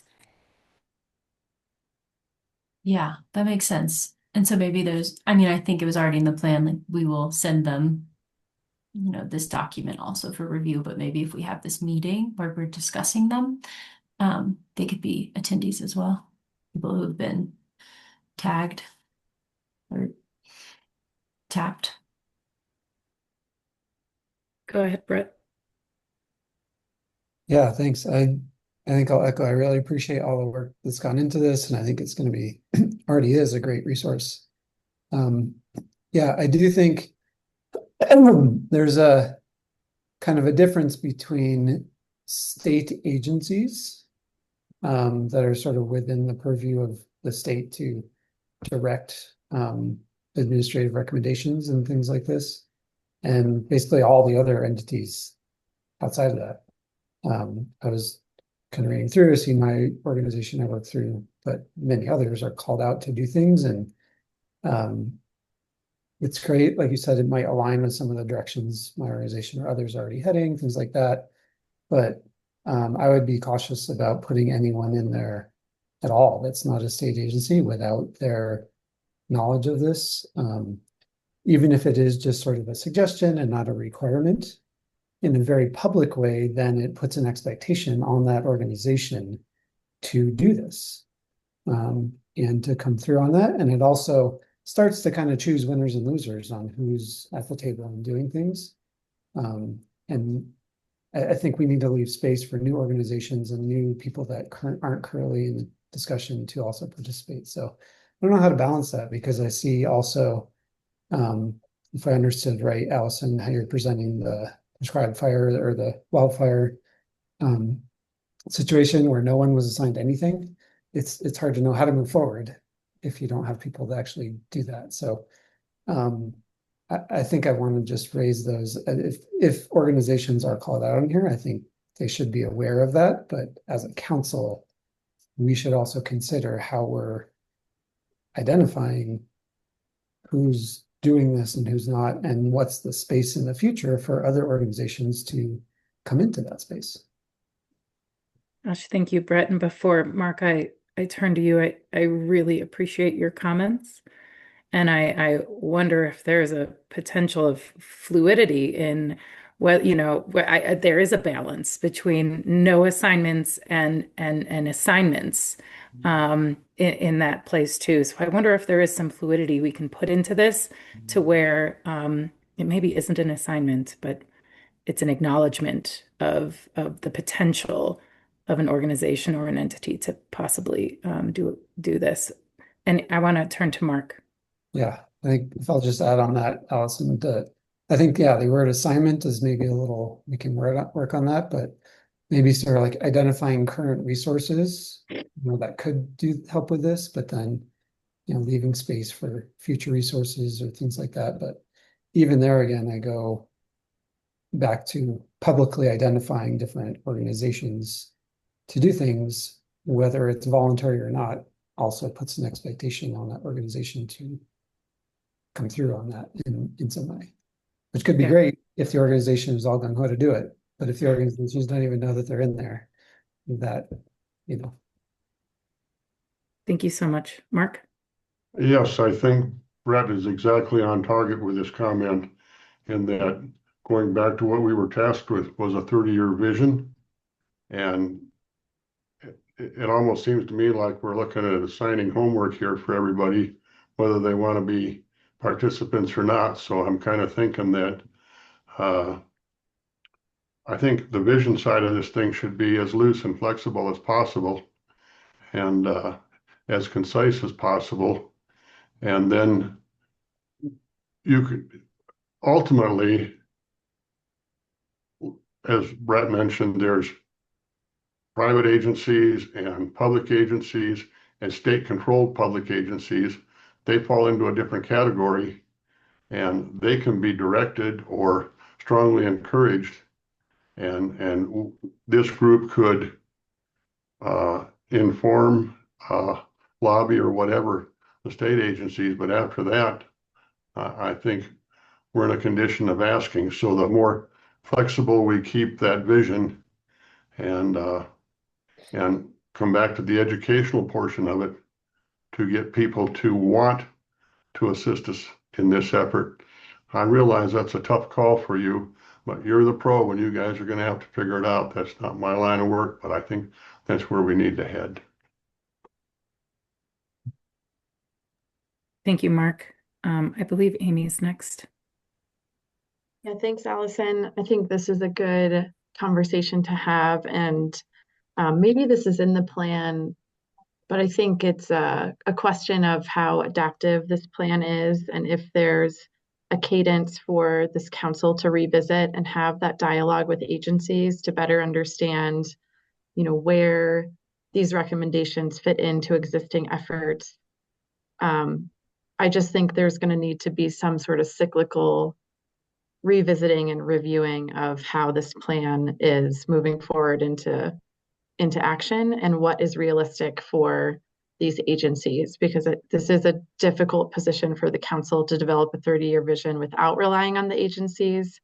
Yet at the same time, we don't have the same enforcement or resources to dictate how agencies can move forward with the resources that they have. So I think just the bottom line is trying to have a discussion with the council, maybe at this separate meeting, of what is the cadence to have a dialogue with agencies and revisit this on a fairly frequent basis.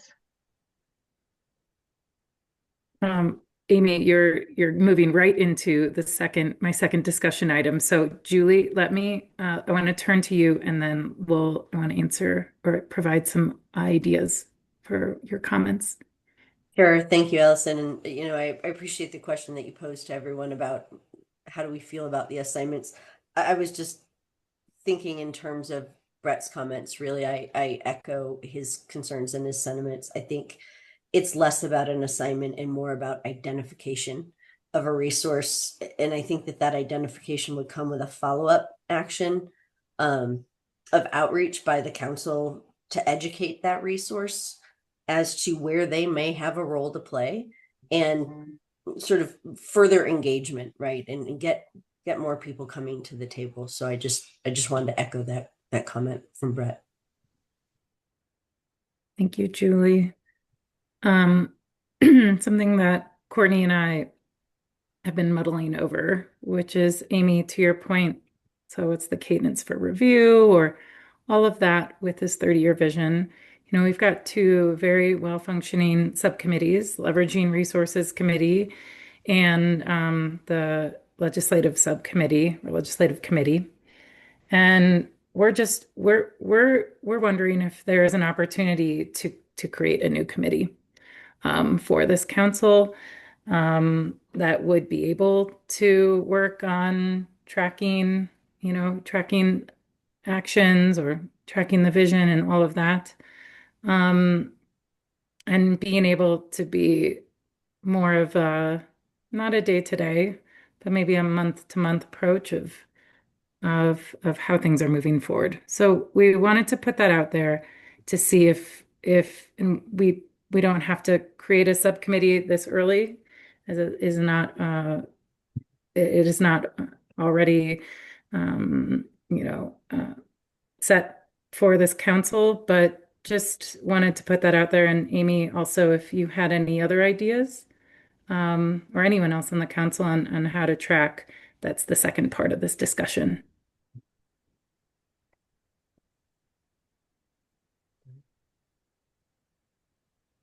Go ahead, Brett. Just beat you, Amy. Quicker on the buzzer. It's close. I appreciate that, Allison. I do think if we're creating this, there should be some way to track and update that regularly. To me, that seems a little bit more like kind of a paid staff, kind of administrative support role, rather than a committee in the best use of the time of the members on this council, who all bring our various expertise to advise the governor and state legislature on forest health issues. That's our mission and why we're here. And the tracking and I know there's a little balance, like you have to do the work of the committee, but it seems a little bit kind of outside the bounds of what we signed up for on the committee, would be my initial reaction, having processed it for 30 seconds, what you just said. Thanks, Brett. Amy? Well, I'm glad, Brett, you beat me to the buzzer, because I had a very similar thought of Allison. I think my initial gut is it would be difficult for a subcommittee without a lot of agency or authority to help move this forward. I think the committees already struggle a bit with, we are in an advisory capacity, we provide recommendations, but we lean a lot on the agency support, and especially with a plan like this that really relies on a lot of cooperation at the state and other governmental levels. I think without significant support from agency staff, I think a subcommittee would struggle with that charge. Thanks, Julie. Mark? I just think both of those are very accurate. And we have to look, we are an advisory educational group that should be pointing out opportunities or deficiencies to the agencies that already deal with this. I don't think it's our charter, our group to run the show here.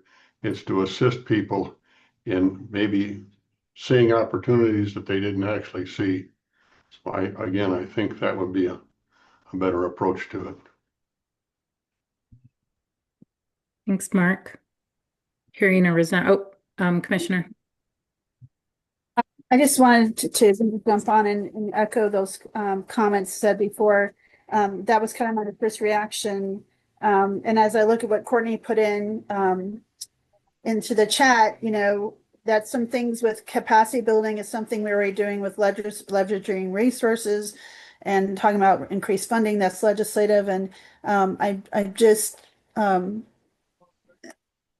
understand the question, but I'm not so sure. My first reaction was kind of what Brett and Amy said, kind of gave me pause. And so, I think I would like to maybe think about this, but it does give me pause and wondering if there's another pathway or discussion to kind of continue this, but it does give me pause. Thank you. Thank you, Commissioner. This is exactly, oh, go ahead, Amy. No, I was just going to throw out another thought, Allison, if, you know, maybe with this 30-year vision, it can help restructure a bit of the agency updates within these meetings of, you know, they could be positioned to take a look at the recommendations from the 30-year vision and tailor some of these updates to figure out, you know, what is moving the ball forward that aligns with this 30-year vision and the agency updates in general. So, you know, we could get creative of how do we, you know, blend in and use this 30-year vision to institutionalize these efforts into our regular meetings and potentially into the existing subcommittees as well. So just a quick idea to throw out there. Thanks, Amy. It's a great idea. Commissioner? Yeah, thank you. I'm just thinking I have lots of meetings today, but one of them is the performance metrics and measures from departments. And as we have this every year, we hired a data analysis person to kind of help those departments.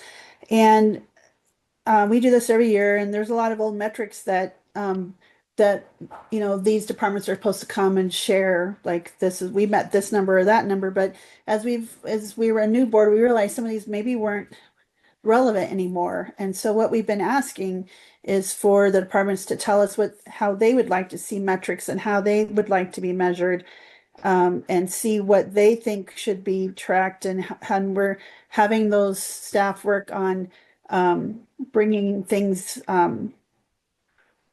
to us to help make them meaningful, just not to say, hey, we beat 70%. Well, what does that mean? You know, they beat 70%, but what is a better way to track those metrics? So we're getting that from those departments and those employees and some ideas of what they would like to see and showcase, and showing that they are meeting goals and standards and performance measures, and kind of working on that together in collaboration. And so it just made me think about this. Maybe it's when you said about measuring progress and things, and I just was sitting there thinking, yeah, well, I'm just, there's a lot of goals and stuff in here, and I'm not sure how we would show progress to the public and have a matrix or a metric. And then I kind of thought, well, we all should probably have everyone putting input on what that would look like, and how would we report on progress. So it kind of started having me think about what would that look like, and it kind of got me having more questions. So I just kind of wanted to share out loud my thoughts. Thank you. Yeah, thank you, Commissioner. And then Brett. Yeah, I appreciate this. I think the vision has been fantastic, and like establishing a 30-year vision, the hope is to set this goalpost and this gold star that everyone in the state wants to work towards together, right? And I think we're really doing that, adding Becca, bringing in the artwork. Like there's a lot of things here that are moving that direction really well. how much this is a strategic plan versus setting that gold star and encouraging people, I think is the debate. When I read what Courtney put in the chat, the end, I think the method goes back to really this council, the last sentence of through increased funding and capacity building. Those are the kinds of recommendations that this plan we were directed to do, not directing everyone in the state to do the actions of that. That would be sort of my policy interpretation of it.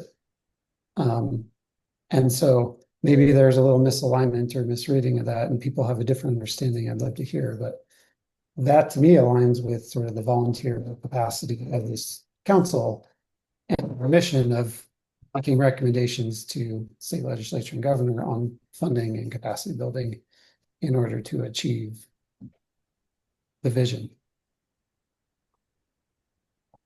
Yeah, thank you, Brett. Great point.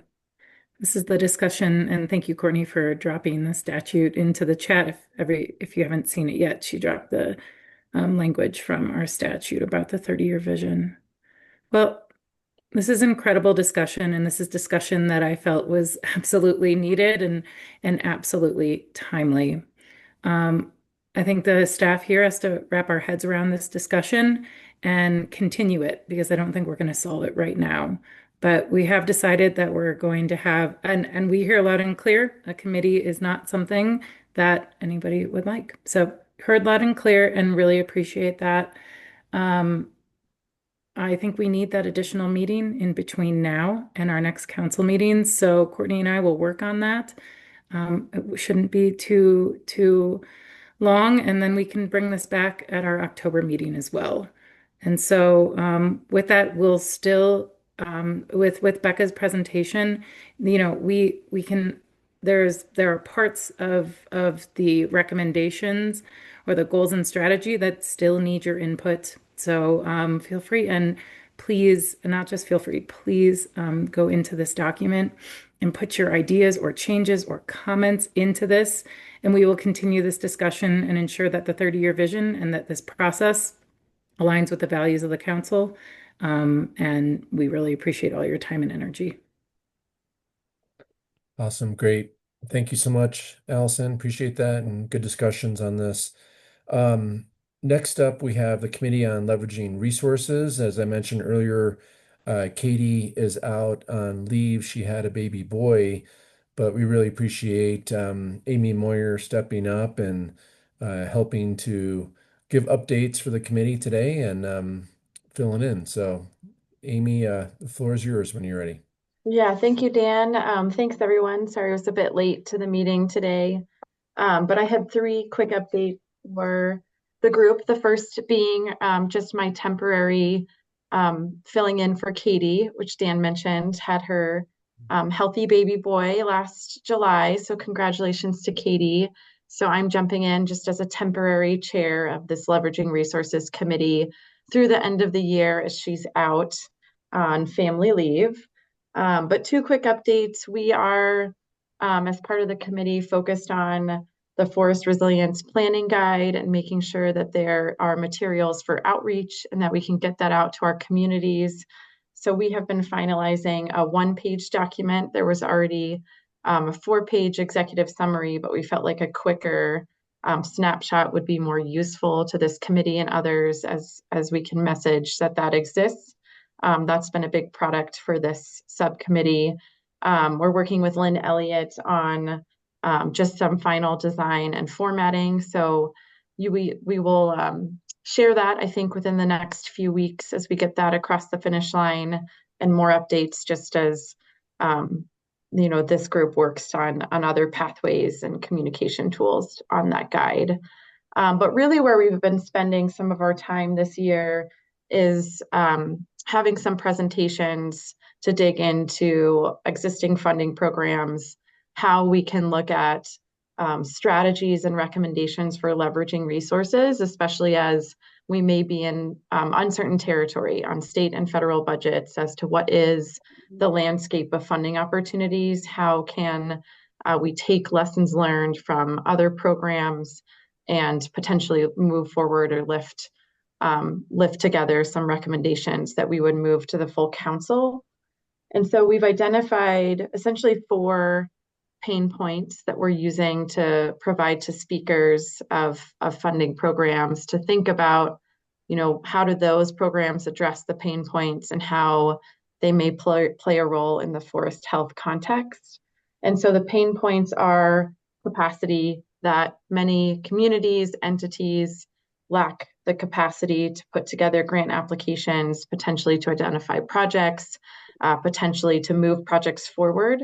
So asking presenters to really dig into how do their programs address capacity from multiple angles. Match is another barrier for funding for some small communities to pull together the match at the right time. How do we continue to make our projects competitive when match is required? The third pain point is different timelines, that sometimes the timelines of different grant opportunities don't align. There may be gaps in putting together an application and then a significant waiting period of 6 months while you're waiting to hear the outcome of your funding, and then a significant amount of time to do any contracting or due diligence work to move a project forward. So how do funding programs look at continued momentum for projects to fill in those mismatched timelines and lags? And then there aren't a lot of funding programs for the earlier stages of readiness. So the Forest Resilience Planning Guide outlines, a series of different stages of readiness. When you think about funding opportunities, there's a lot of funding for the later stages in projects, not as much funding for earlier stages of development. So those are the 4 pain points that we've been thinking about and having presenters think about as they talk to us. So we've had some presentations from the Restore program, primarily out of GOCO and NIFWIF. We've had folks from the Colorado State Forest Service come talk to us about their flagship grant programs. And then our next meeting will have the Wildfire and Watershed Initiative for Resilient Colorado come speak to us. And then I think if Becca's still on, we'll have Fire Adapted Colorado on deck. So we're having a series of presentations, really thinking about the strategies and lessons learned from other funding programs, with hopes that we can bring forward some of our ideas and recommendations towards the end of the year. So when Katie is back in January, we're hoping to have more information on some ideas that have surfaced from the committee. So thanks for everybody's graciousness as I step into this temporary chair role. And then Brett, I see you just on. If there's anything you want to add as a player in this group, please feel free to add anything I missed. We'll just share appreciation. I'm a member of the committee, and I really appreciate you being chair and stepping in and helping with Katie. So share that. Again, sort of not an official Forest Health Council tool, but the Colorado Forest Tracker is of interest, and I see it was cited in the 30-year vision many times. We did do another call for data, so we're collecting all the federal as well as state data from state agencies, but then all of the municipalities, county, as well as others need to voluntarily submit their data.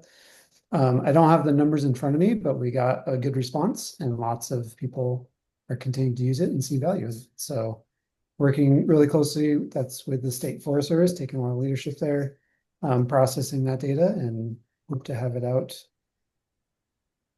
by the end of the year, soon. Still looking through how much it is. So, yeah, and I think Amy, kind of back to the Forest Resilience Planning Guide that the community developed. I think those are fantastic examples where the guide, yes, is for local partners on the ground to help with their planning, but equally or more important is to inform where resources are most needed in order to do forest health planning, forest resilience planning in the state. And so I think that's a great example of how the guide can and should be used. Great. Awesome. Thanks so much. Amy, anything else? Nope, that's it. Thanks, Dan. Okay. Awesome. Thank you again. Okay, now we're up to, looks like we're on schedule now pretty much. So we're gonna take a break. Let's come back at 11:10, so 10 after 11, and we'll hear the next agenda item once we get back. So thanks, everyone.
Yes. Abuse. But, oh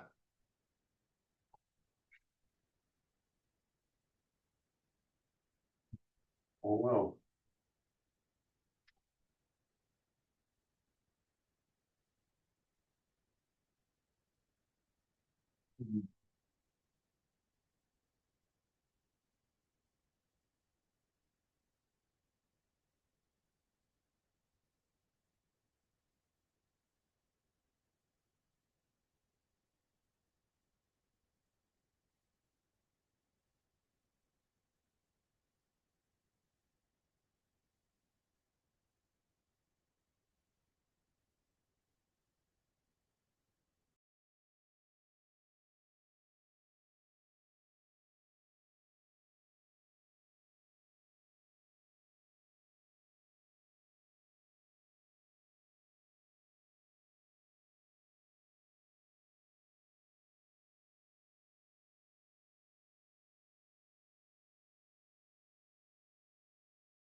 Okay, welcome back, everyone.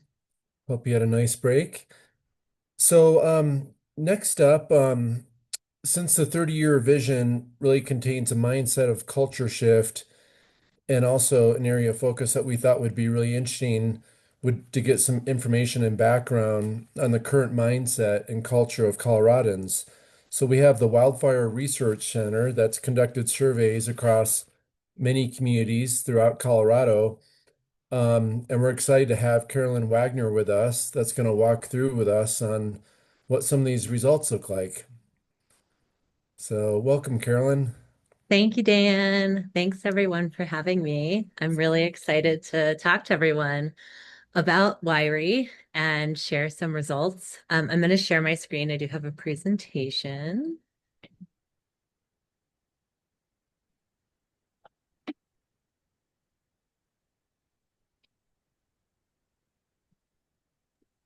So today I'm going to talk about WIRI, which stands for Wildfire Research. And our mission is to support evidence-based community wildfire education efforts so that communities can live with wildfire. And I am Carolyn Wagner. I serve as the co-executive director of the nonprofit branch of WIRI, the Wildfire Research Center, and I also serve as the data manager. So the heart of WIRI is research embedded in practice and practice embedded in research. And WIRI was developed by a team of researchers and practitioners and has been evolving for over 20 years of iterations. And in 2019, we started a nonprofit known as the Wildfire Research Center, which was established with the primary goal of implementing the WIRE approach. And right now, we have 4 people working for the WIRE Center. Colleen Donovan is our co-executive director and project manager. Josh Keene, who is also on the phone and going to join me for the Q&A at the end of this presentation, is our wildfire mitigation specialist. Myself, and then Suzanne Wittenbrink is a program associate. But WIRE is much bigger than just the nonprofit center. So it was founded by what we call the WIRE team, which now serves as an advisory committee to the nonprofit. So we see Chris Barth. He is now with the U.S. Forest Service and the emergency management specialist, and he is the primary practitioner side of the advisory committee.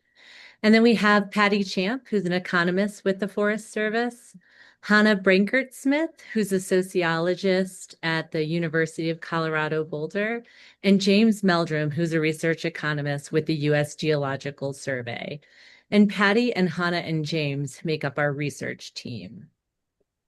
And then we also work with a lot of Colorado partners, and our practitioner partners include fire departments, regional wildfire councils, emergency managers, and state wildfire agencies.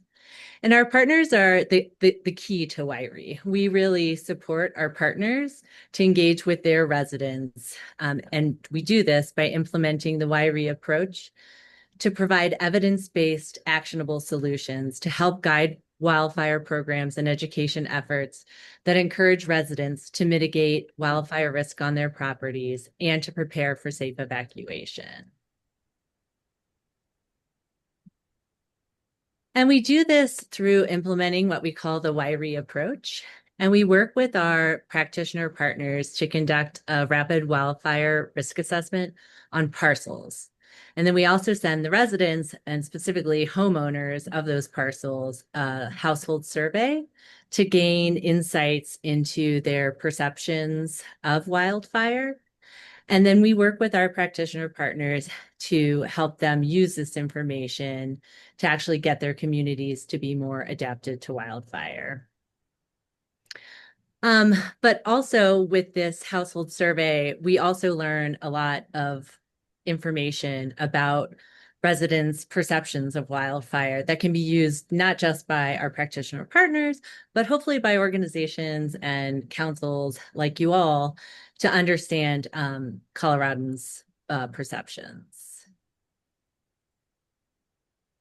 And we work well beyond Colorado. We have done WIRE projects in 6 states, including Alaska, and we're starting one on the East Coast in North Carolina. And we've worked with 33 different partner projects, and we've served over 68 different communities. But today we're going to focus on our Colorado projects and specifically projects that we've done since 2019. And so we have worked in Chaffee County, Grand County, Park County, Jefferson County, Eagle County, Ouray and Montrose, Lake, Larimer, and Routt counties. And we also have an ongoing project in Boulder and spans Larimer County as well. And so we're going to focus today on the household survey, and mainly because we wanted to talk about some of the survey questions that we think would be helpful for the 2055 vision for forest health. And so the household survey really roots this research embedded in practice and practice embedded in research.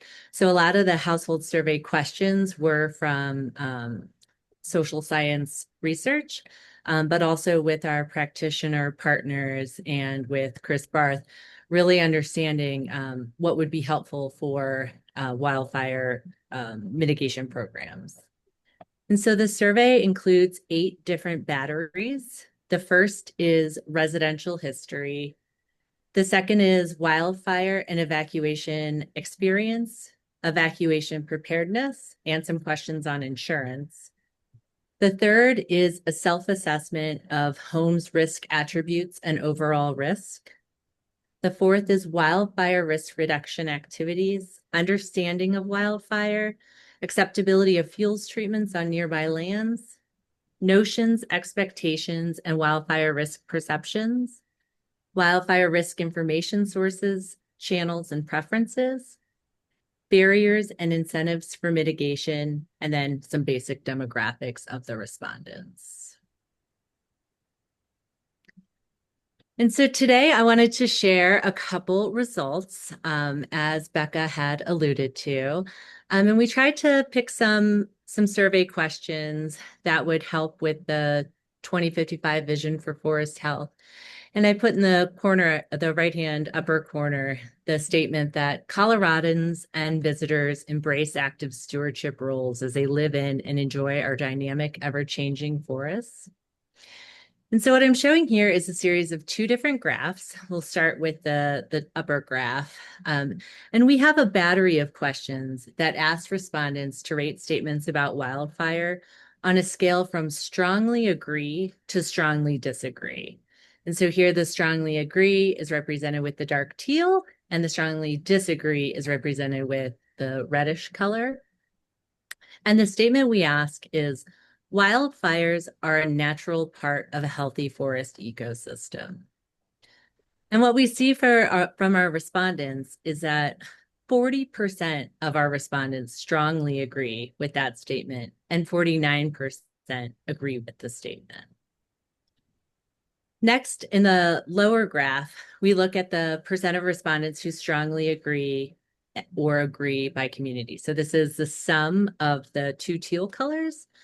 And the statement is the same. Wildfires are a natural part of a healthy forest ecosystem. And we see that this triangle represents the Colorado average, which is 89% of our respondents say that they strongly agree or agree. And we look at it by community, by our different rounds of projects, and we see a clustering around this. So not only do a high number, majority, say that they strongly agree or agree, we also see it consistently across our different communities.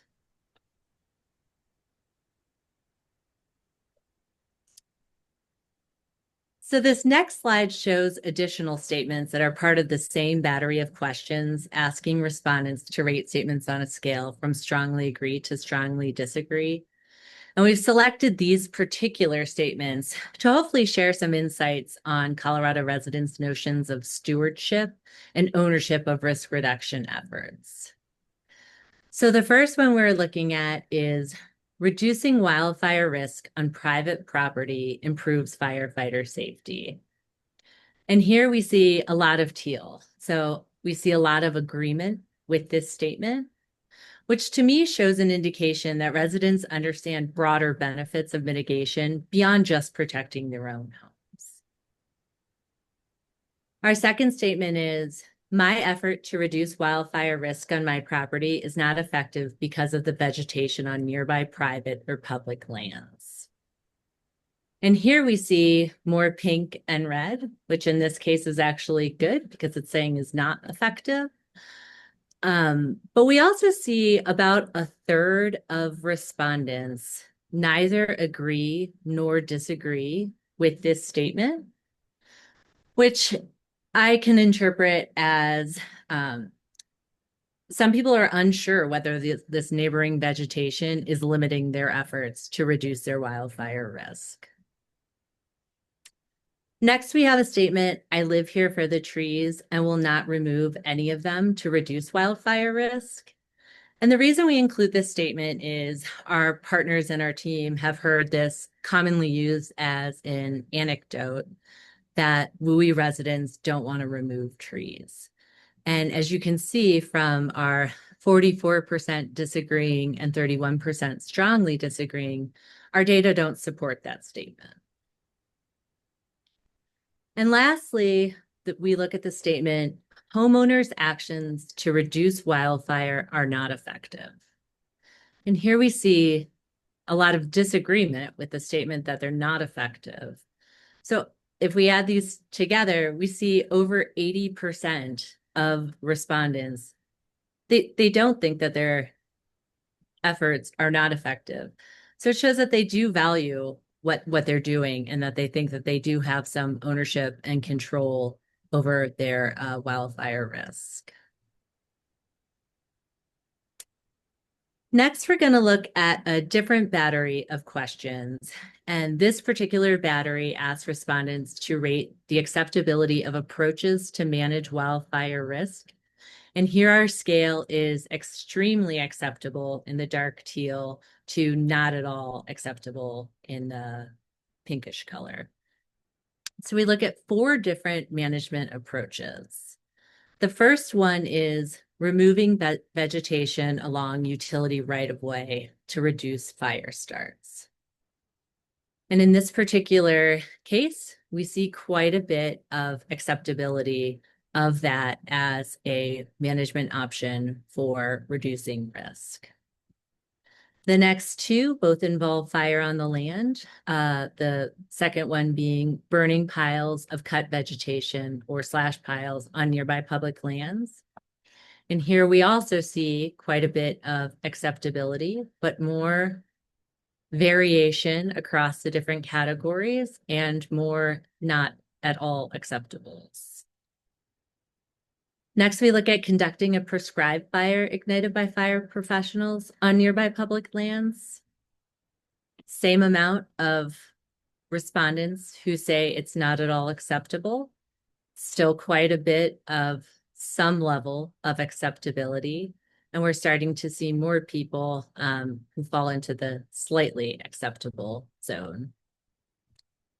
And then our last one is we look at temporarily shutting off the power grid during extreme fire risk days to avoid wildfire ignitions. And here we see a pretty even distribution across the response categories. And what I see when I look at the graphs all together holistically is that we see a lot of acceptability of management approaches to reduce wildfire risk, but there is variation across those approaches. And so, the type of approach does actually matter in terms of how people find it acceptable. And so next we'll look at how this acceptability of these approaches varies across our different Colorado communities. And the top one, the removing vegetation along utility right-of-way to reduce fire starts, there's very little variation. Everything is clustered right around that Colorado average of 81%. And here we're looking at the percent of responses extremely and very acceptable. So in general, people find it extremely and very acceptable with very little variation across community. Our next one, the burning piles of cut vegetation on nearby public lands, we start to see a lot more variation across the communities. Similarly, conducting a prescribed fire ignited by fire professionals on nearby public land, we see more of this variation across the communities. And lastly, temporarily shutting off the power grid during extreme fire risk days to avoid wildfire ignition. We do see variation, not quite as much as with the fire approaches. But one thing that we always note with WIRI is that there are nuanced differences across both the management types and across the different communities, which is really important for our practitioners when they're engaging their community members, because there is variation and there's no silver bullet solution to the wildfire problem that can be applied across the map. And so the context really matters. And for wildfire practitioners, it really helps to do WIRI and to get real data on their particular community so they can understand the context within their own communities. And so working with our practitioner partners, and showing them the results of these acceptability statements, one thing we kept getting was, well, why are some management approaches more acceptable than others? And so we wanted to try to dig into this a little bit more. And so we came up with a new question in 2023. And so this is not yet in the results that I'm going to show you are not yet in our compiled data set, and they are very preliminary. But we have asked it in 5 different communities. So we have about 1,800 results. We asked it in Routt County, Lake County, and recently in the St. Vrain watershed in Boulder County. I'm going to walk you through the question. So this is land management actions to reduce wildfire risk are grouped into 2 approaches: burning vegetation and manual mechanical vegetation removal. And we have 4 different attributes here that we ask people to rate on improves, neither improves nor worsens, or worsens. So we look at the look of the landscape in the first few years, the look of the landscape in the long-term forest health, and long-term water quality. And so what we see here are residents' perceived effects of 2 management actions. I will show all 4. I just broke it up to fit it onto the slides. So the left-hand column here is burning vegetation. Right-hand column is manual mechanical removal of vegetation. And then we look at the top row is long-term forest health, and the bottom row is long-term water quality. And what we see for the long-term forest health is it's a lot of teal, which is improves. So a lot of our Colorado residents, their perception of burning vegetation and manual mechanical removal of vegetation to reduce wildfire risk actually improves the long-term forest health. We see a similar result, not quite as strong, for long-term water quality. We see a lot of respondents suggesting that they think it improves long-term water quality, but there is a lot more neither in this category. Next, we look at the look of the landscape.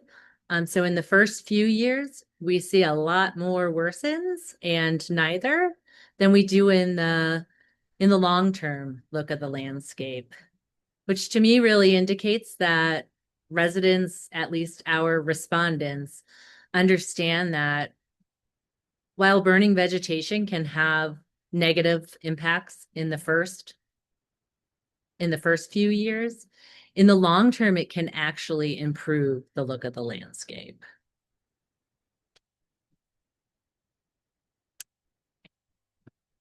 And so my last slide on results, I just wanted to provide a summary of the perceptions of wildfire and forest health. And both of these graphs we've already looked at. The top one is the one we just went over, which is burning vegetation and manual removal of vegetation. And that Coloradans really think that it improves the long-term forest health. And then this second one, the bottom graph, is from the beginning of the presentation, where we looked at the percent of respondents who strongly agree or agree by community that wildfires are a natural part of a healthy forest ecosystem. And we see this 89% overall, with a clustering around the communities. So next, I wanted to give a little insight into how WIRI data and WIRI information is being used. So WIRI, the WIRI Center specifically, really focuses on working with our practitioner partners, so fire protection districts, wildfire councils, et cetera, to understand what the perceptions are within their community so that they can make informed decisions in helping their residents to become more prepared for wildfire, both from a mitigation perspective and safe evacuation perspective. And so one of the things that we have more recently started helping our partners do is communicate the data to their residents. So this is an example in Routt County of a mailer that it's actually going to be mailed from our partner, which is the Routt County Wildfire Council. But one thing you can see, I know it's a screenshot, so you can't really see, but there are a lot of QR codes. So one thing it's doing is saying, here's some information we found. Here's all this additional information and sources to get this information. And we also take all of the data from all the different communities and we put it into what we call the compiled data set. And the researchers then use that data to do research, and most of it is published academic research. But another thing we really want to do is make this data more useful for other stakeholders like yourselves to help understand community perspectives.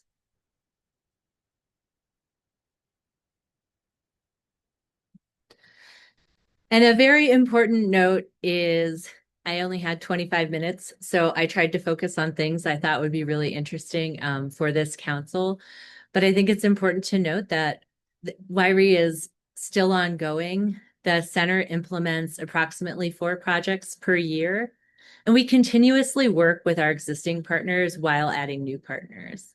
And we host a community of practice that has quarterly meetings and biannual workshops. Our next one is going to be hosted by CU Boulder in October. And we continuously grow our compiled data set, which allows our research team to explore and publish new research insights. And as I mentioned, one of our desires moving forward is to really share information more broadly with additional stakeholders. And then I have our website up there. It's just wildfireresearchcenter.org. And I want to acknowledge all of our funders. So most of our funding comes from the USDA Forest Service, Bureau of Land Management, with support from the University of Colorado through the Outreach Grant Program and the FEMA Quick Response Research Award. And then we get a lot of support and engagement from our partners, which includes fire protection districts, regional wildfire councils, and state agencies. And like most nonprofits, we are always looking for additional support. And that is the end of the presentation. So I'm going to open it up to questions. And I have asked Josh Keene, who's our wildfire mitigation specialist, and Hannah Brankert-Smith, who is on our research team and sits at the University of Colorado Boulder, to join me in case there are questions that go beyond sort of what I know. Great. Thanks so much for your presentation. Really appreciate it. Really interesting to look at these numbers. Abe, looks like you're first up for a question. Thank you, Mr. Chair. And Carolyn, thank you so much for that wonderful data set and all the information that your organization can provide to groups like ours. I think it's really informative. I think my larger question, it might be for the group, just related to the work and what we're doing. And I think the question is, are we managing to public perception or are we managing to the science?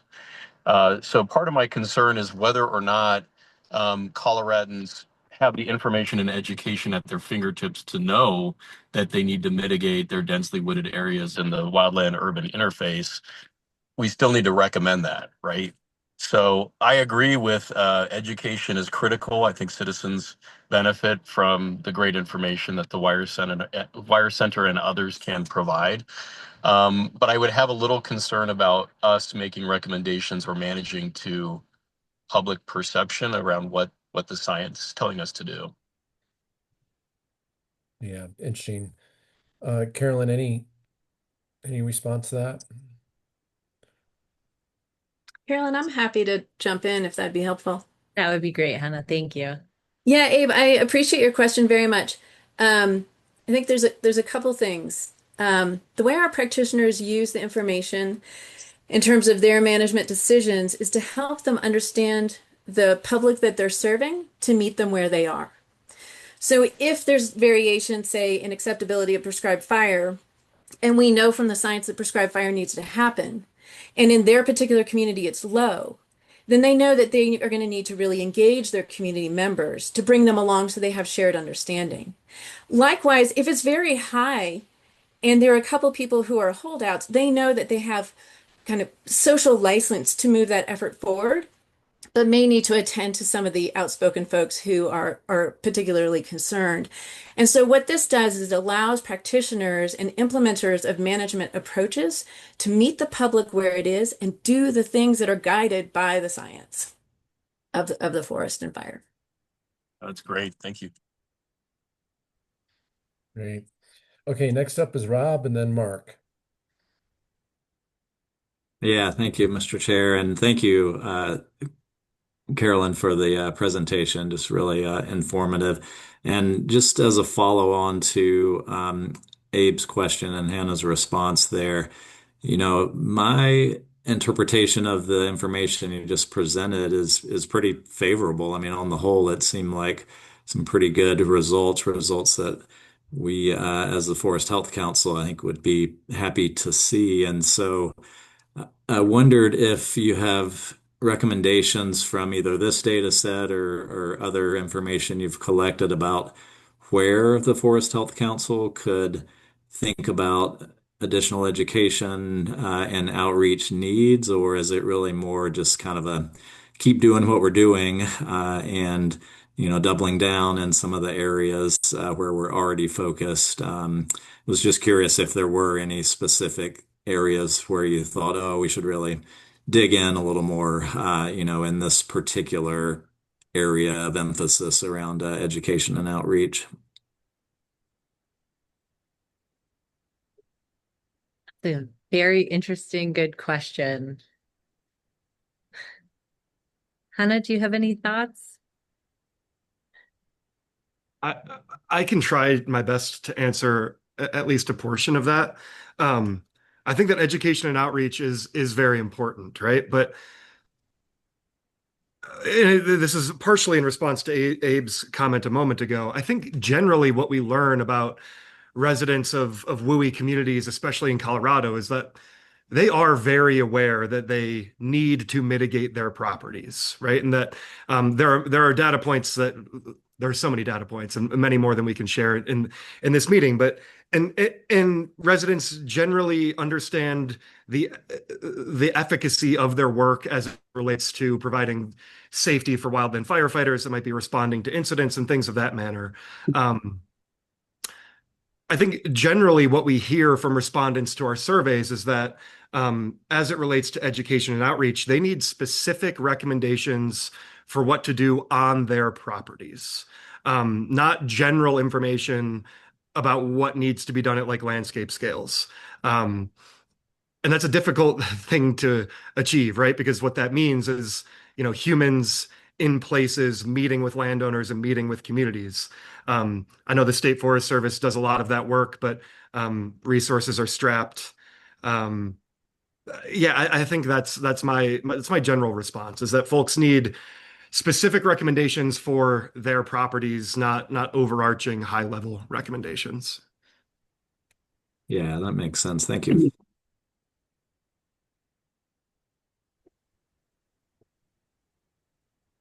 Okay.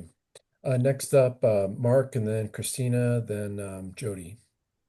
Yes, in collection of your data, and as to Commissioner Layden's point, if the science is good, I think it would be interesting to see one more question, and that is feedback on commercial timber sales, because there's mechanical removal, and then there are actual for-profit timber sales where that creates an economic driver that allows you to treat more acres. And I guess I would like to see people's feelings on that, because oftentimes there is a public perception in the past that that's a negative thing, which it's not, and it's an economic driver. And I think it's the direction that a lot of our forest management work is going to need to take.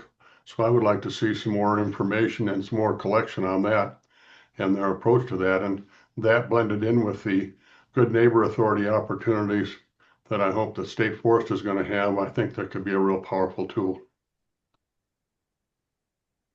Well, thank you for suggesting that, Mark, because as I mentioned, the WIRI survey has changed over time based on feedback just like that. So we are always grateful to hear what organizations and stakeholders are looking to learn. So thank you.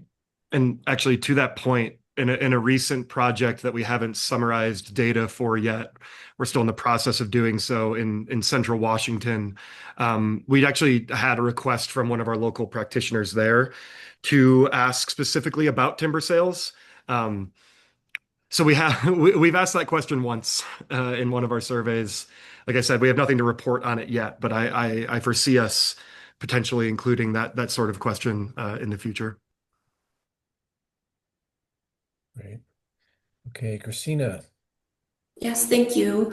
I'm curious with your data collection, if you inquire about if these folks have ever been impacted by a fire, if they've ever been evacuated, or just how long they've been a Colorado resident, just knowing how much that affects people's perceptions. Thanks. We do. We include all of those questions. And I should mention that the results that I presented were just raw data. They are not, controlling for anything. But all the information that you were asking about, Christina, is asked for, and the researchers certainly do use that when they do their research.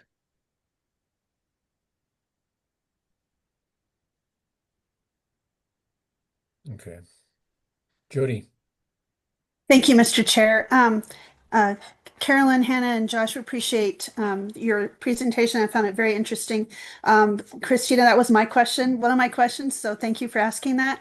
I'd like to build off of what Mr. Morgan had shared about timber sales.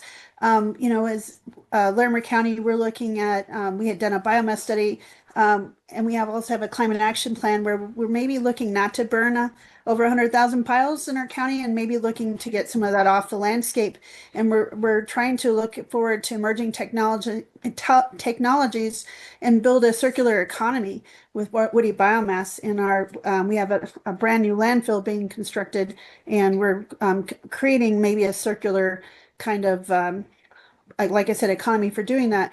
So I'm curious, when I looked at that slide and the one with the percentage with burning vegetation and things, some counties maybe don't want to see a lot of burning, but maybe looking at getting more of, as Mr. Morgan also mentioned, getting it off the landscaping and using it for other uses. And I'm wondering, again, kind of maybe repeating the same question, but is there any kind of data or any kind of acknowledgement of education of that opportunity or going that way, or is it just focusing on burning the slash piles?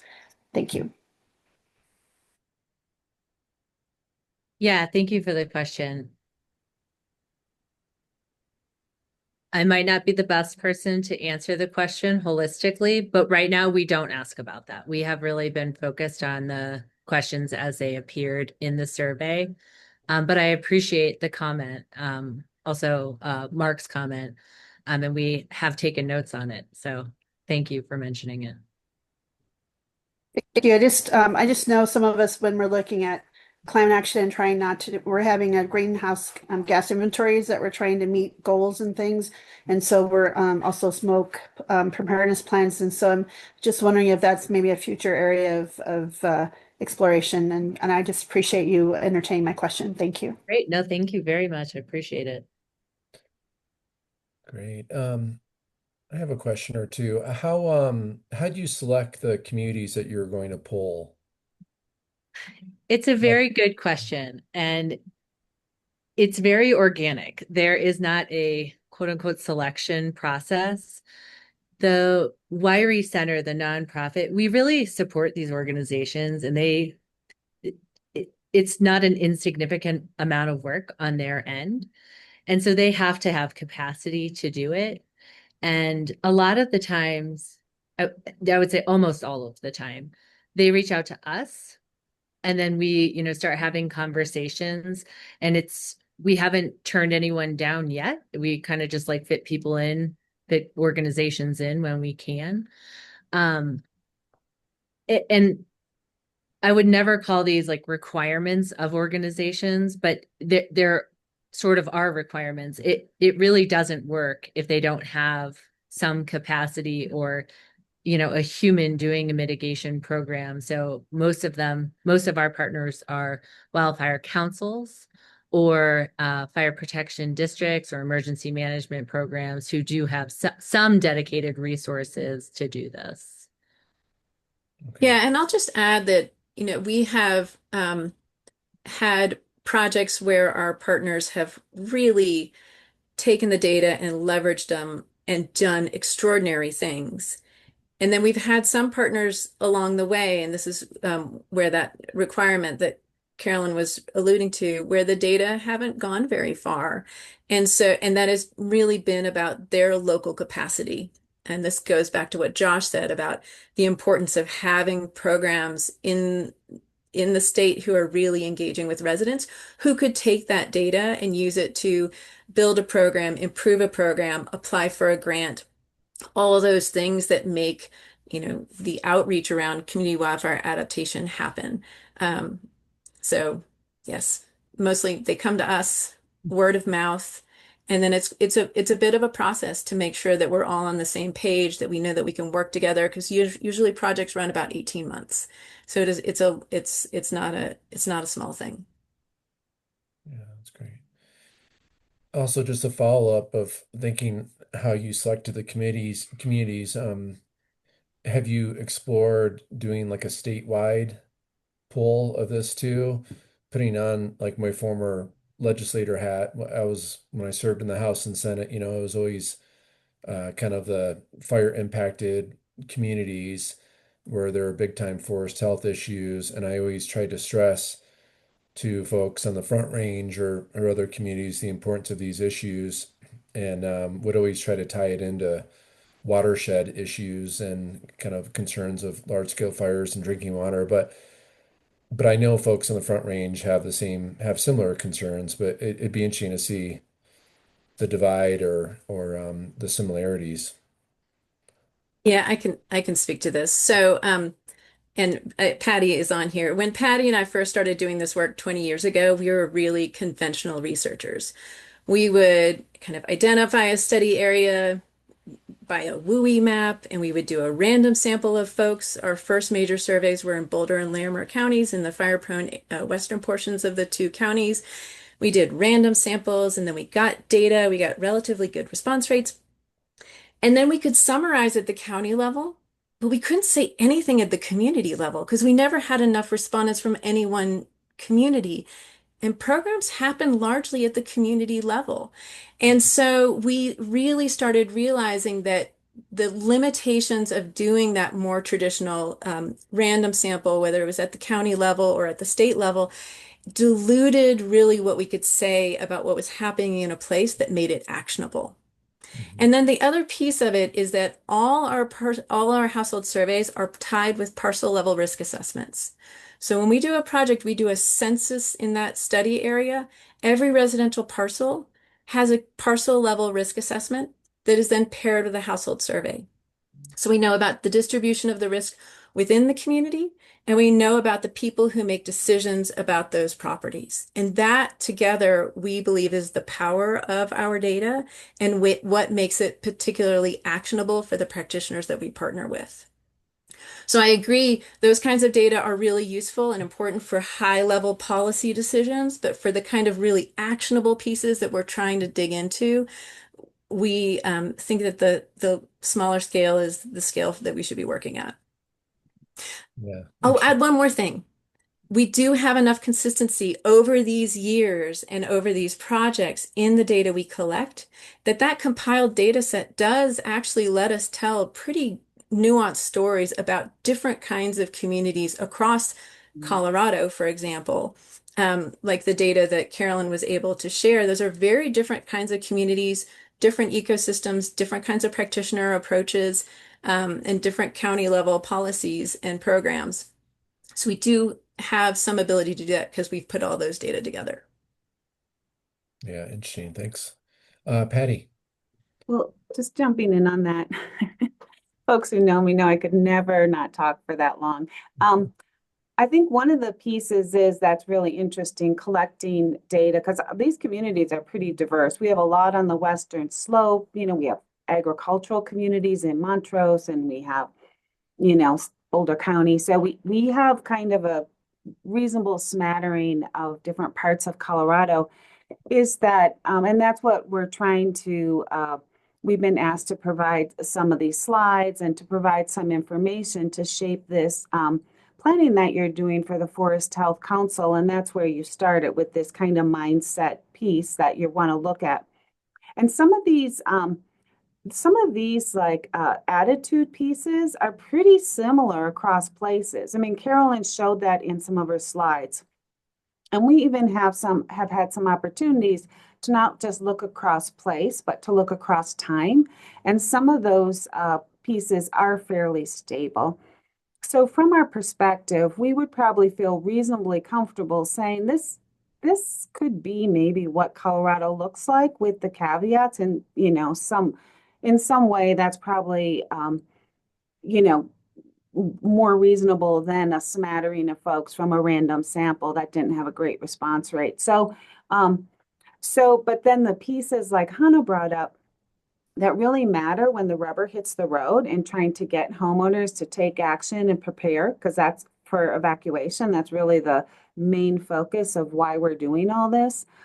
Those pieces really change on the ground. So that's where we'd be very uncomfortable kind of making generalizations across communities. So hopefully some of the data that we'll be providing to you folks will be careful to make clear what things really vary a lot across communities. So, interpret with caution versus, man, this is pretty darn stable across these Colorado communities. Awesome. Any other questions? What's next? Are you gonna do some more polling in other communities? And Yeah, we're working in the St. Vrain watershed right now, doing a project that was some of the preliminary results that I shared. And yeah, it's ongoing.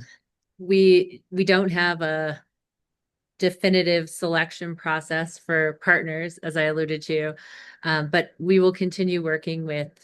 Hopefully, we're going to do another project in Grand County with the Grand County Wildfire Council. And we're still finalizing some work with Routt County Wildfire Council. So we have definitely started working in new states, or new to us states. But we're all located physically in Colorado too, other than Chris Barth. So we have a connection to the area and a lot of partners within the area. So I think we'll continue to work within Colorado for many, many years. yeah. Great. Yeah, again, any other questions for anyone? Okay. Well, thanks so much. Great presentation and really interesting to see these numbers. I think some folks maybe asked if we could get a copy of any of this. I don't know if that's possible. Some of the numbers I think could be great to send out. Sure. Yeah, we can share that. I might add a couple caveats and things to it, but yes, we can share the results that I presented. All right. Awesome. Thanks. Okay. Moving on to our next agenda item. We're excited to have Megan Maxwell with the Colorado Timber Industry Association. Obviously, the Timber Industry Association are important partners with most of us, if not all of us in this meeting, in various different roles and capacities. And we're excited to hear from Megan on what's going on with the industry and kind of what the latest is. So Megan, good to see you virtually. Yeah, good to see you. Yeah. I just want to thank the council for inviting me to come present on state of the industry, and potential solutions we see to barriers for work here. Like you said, I am the director for Colorado Timber Industry Association. We represent the wood products and forest management industries in Colorado. We advocate for healthy forests through active forest management. And I do have a presentation. Let me see if I can bring it up. open.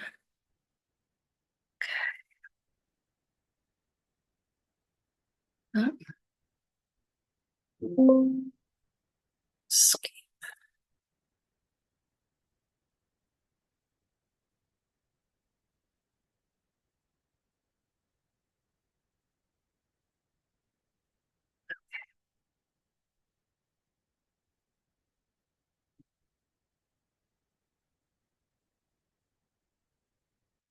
All right.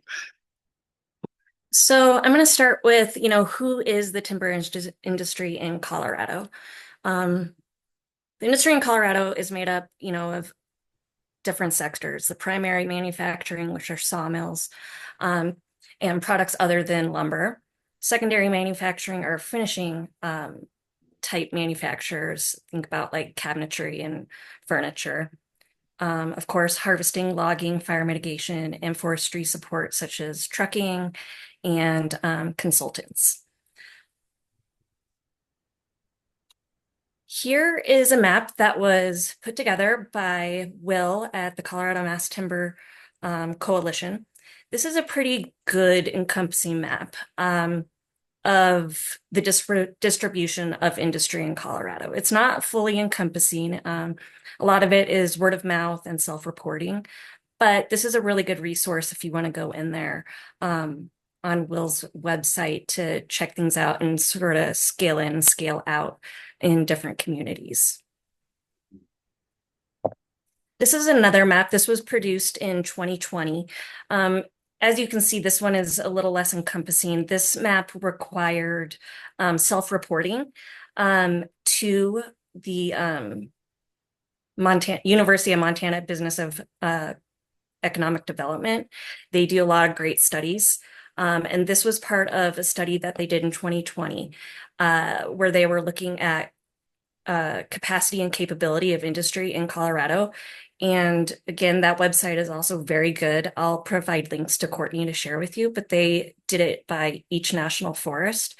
And so you can go in there and look at each of the national forests and look at the data they have there. It's a really good resource. They're actually starting another updated study right now. All right, so the economic and community contributions of the forest products industry in Colorado, as you can see, is significant. It provides almost 25,500 jobs. And you can see here the output. And what we're talking about is an output here. It generally refers to the total value of goods and services. Also, this data was derived from 2022 data. So why is a healthy industry important? As you can see on this slide, a healthy industry is critically important in advancing not only the goals of your council, but also the goals and desired conditions of land management agencies and collaboratives and other stakeholder groups across Colorado. Industry is the actual boots on the ground. They're the ones doing the work every day to promote forest health, protect watersheds, create healthy habitat, support rural communities. Without a healthy industry, all that fiber would stay in the woods, just waiting for the next catastrophic event, threatening water supplies, habitat, recreational opportunities, among much more.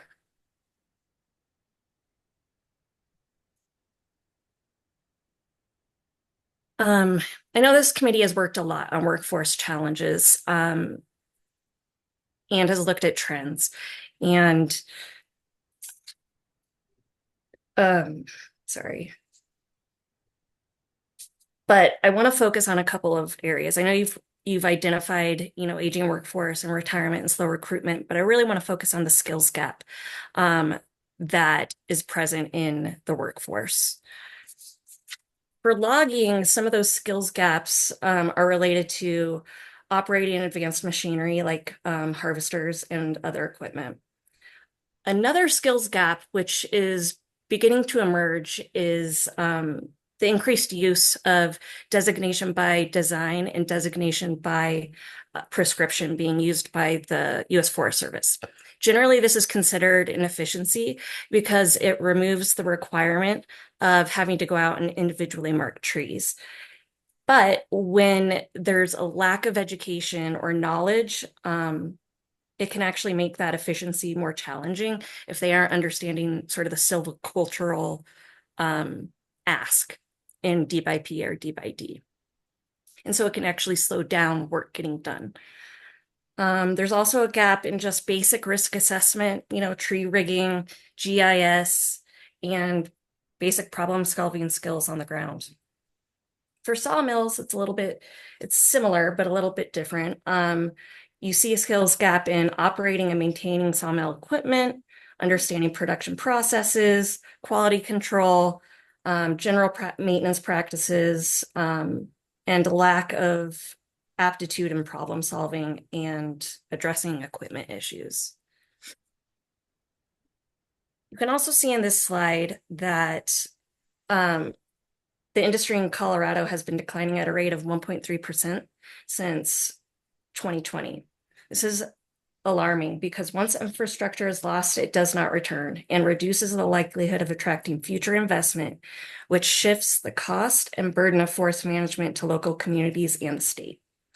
Currently, there's little capacity at the state and local levels to recoup the costs of what forest management would take.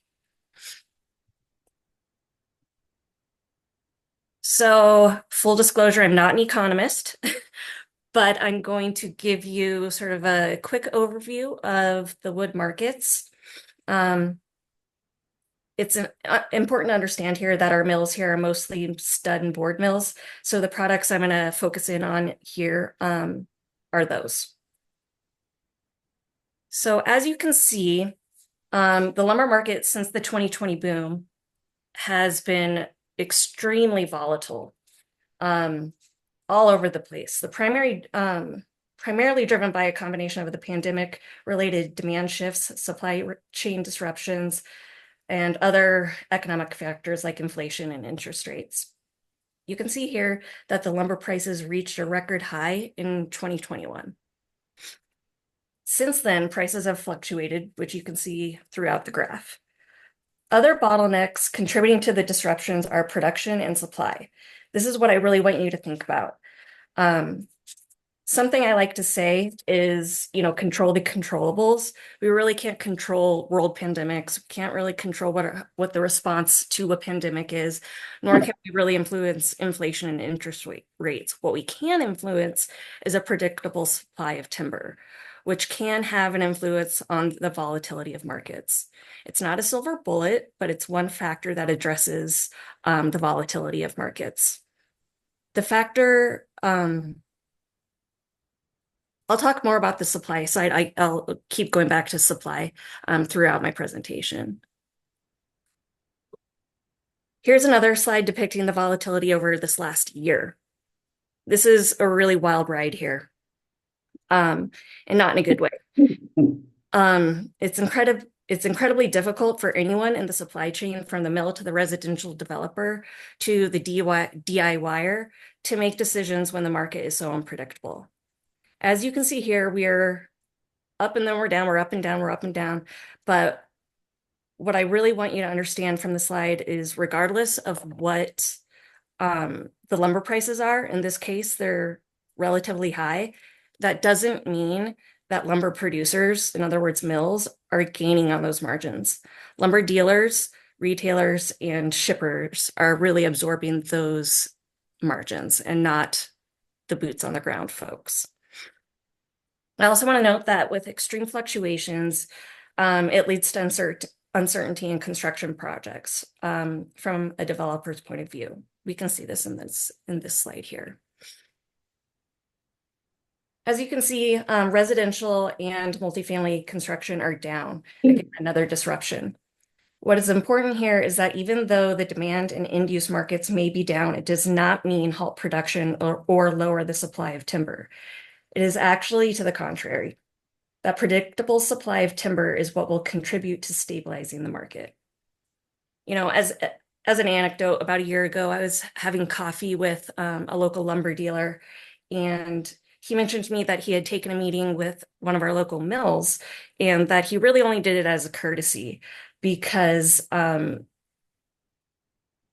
they couldn't rely on the supply and really had no intention of opening an account because they couldn't rely on a continual supply of lumber. And so at that point in time, they were getting most of their lumber from Canada. We'll see what happens now. But all right, other barriers impacting industry here are really the predictable supply, the over-reliance on federal timber. So when the Forest Service is having problems like capacity or workforce or funding, we're impacted more than other regions. For many years, we have been impacted by this unpredictable supply of timber, which leads to uncertainty in modernizing or upgrading facilities, investing in workforce, as well as bringing in new investments and new industries. As you can see, 65% of our forested land in Colorado is under federal management. Focusing on Forest Service here, because that's where we get most of our timber, it's 47%. Forest Service's Organic Act, which is the National Forest Management Act, requires Forest Service to inventory lands under its jurisdiction for multiple use. Part of that is identifying acres capable of producing timber. That's referred to as suitable base. When Forest Service does this, it does not mean that all of those acres are suitable base, will be harvested. It simply says it's capable of producing timber. Currently, of all the Forest Service land in Colorado's 21% is designated as suitable base. When you compare that to the 72% of wilderness and roadless, which is hands-off management, that's pretty staggering. My second bullet here identifies inconsistencies with project design with industry needs and capacity. Over the last several years, there has been a focus on small treatment areas with little to no merchantable timber to keep industry going, which means Forest Service was relying on paying operators to do the treatments instead of offering material they can utilize. Forest Service has essentially lost all their funding in Colorado to pay for removing unmerchantable material. We're no longer going to be seeing service contracts. They simply don't have the money to pay for it. We're going to need to start seeing traditional timber sales, which necessarily involves merchantable timber that our industry can use. So it's really important to understand that industry can and has taken on these service contracts, but it has to be balanced with that merchantable component. I also want to note that for Region 2 Forest Service, that's South Dakota, Wyoming, Colorado, and Nebraska, but Nebraska, we don't really talk about much. Among these states, they were given $11.6 million in connection with that 25% increase from the executive order. And between Colorado and Wyoming, we only got $1.6 million to do forest management. It's unclear how that 1.6 that's left over is going to be distributed because it is going to be split between Keystone Partners, the state, and then the Forest Service itself to do timber management. But how that's split up has not, I don't have those numbers right now. But 1.6 between two states is a real travesty to our forests and getting work done in the woods. So moving on, it's probably not the first time you've heard about hauling distances being an issue in Colorado. I've been asked if having more mills closer together would solve the issue, and the simple answer is no. We don't have that predictable supply of timber, nor do we have an existing supply of timber to keep our existing mills going. That supply issue is not because it is not there. That 21% suitable base is plenty. The projects are simply not being designed in a way that is economically feasible. Which leads me to the weight limitations. There are various factors that can make a project unfeasible, and it is related to that hauling distance. But there's also the weight capacities on federal highways. These were exempted during the pandemic because they wanted fewer people out there exposing people, and nothing bad happened with having a higher weight limit. So if the reason I bring this up is because if we could have higher weight limits, there would be fewer truckloads moving between wherever the project is and the mill, reducing the cost and the cost per acre to treat. Another barrier I know are special designations and timing restrictions. To be honest, timing restrictions are really important for watersheds and wildlife. But when you have multiple species with timing restrictions overlapping with, precipitation, an operator may only end up having 2 or 3 weeks to work a project, which again is uneconomical and costly because it takes a lot to mobilize equipment and move around. When we're talking about the seasonal restrictions tied to wildlife, what's also complicates this is that, when they're going out there and looking at these like maps, they're pretty low grain and imprecise. And so it really requires ground truthing by the Forest Service biologist to go out there and be like, okay, yeah, this section or this unit that, Mark wants to go work on isn't actually lynx habitat. That often doesn't get done. And so then it shortens the work season. Moving on to funding. As I mentioned, we were only designated 1.6 million. Part of the problem with this is an internal policy of how Forest Service funds not just regions, but the forests. And honestly, it's been exacerbated by that 25% EO. That 25% is not an increase across the board. Certain regions are going to be relied on to fulfill that 25%. Here in Colorado, it's expected that timber output might increase 5 to 10%, where Region 6, the Pacific Northwest, is going to be expected to do 50% more. And when we think about that output, and that's how they determine the funding. And if, for example, let's just use the Arapahoe Roosevelt as an example, they only get $100,000 for timber management, that's going to reduce the amount of projects that they can put out, which reduces the output of timber. And then, so the next year, when they're looking at funding, what they do is they're like, oh, okay, they didn't reach their projections.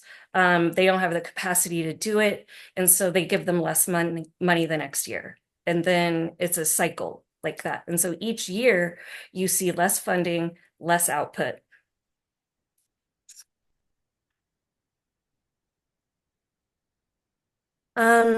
So as you can see, there are a lot of obstacles that our industry faces here, but I also wanted to point out potential solutions to lifting up our industry here and increasing work on our forests. And that is to promote high value products that our industry can use. I give an example here of saw logs, and I put a little asterisk there, and I'll talk about that in a minute. They need to be done through traditional timber sales because, again, of that lack of funding. We need to increase the scale of the program and have it based on sustained yield, which is established under each of the forest plans.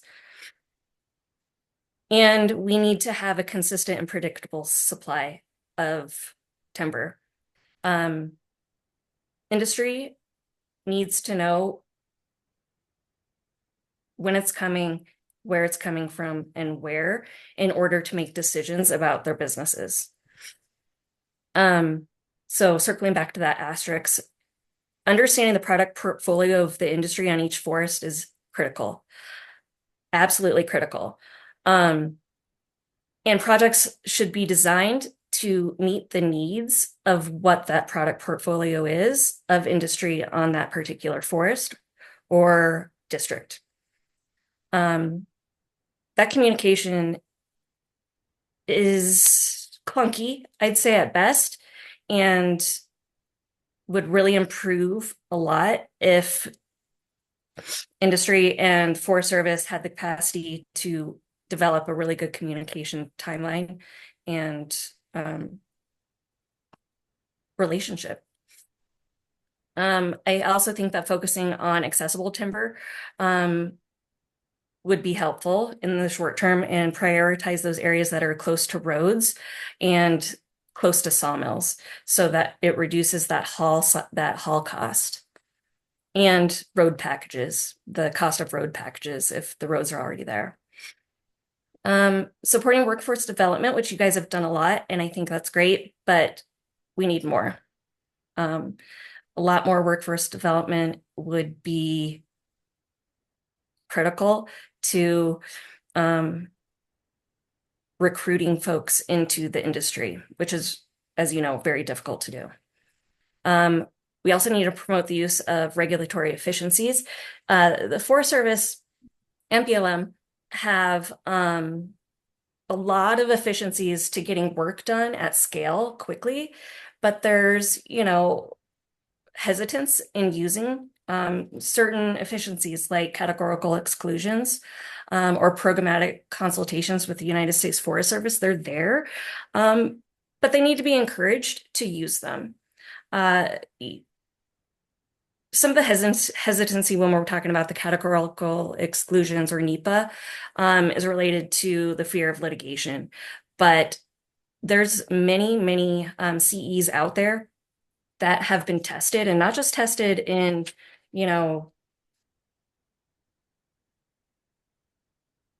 red areas. There's been multiple CEs tested in the Ninth Circuit that have survived, which include large scale acreages, like thousands of acres.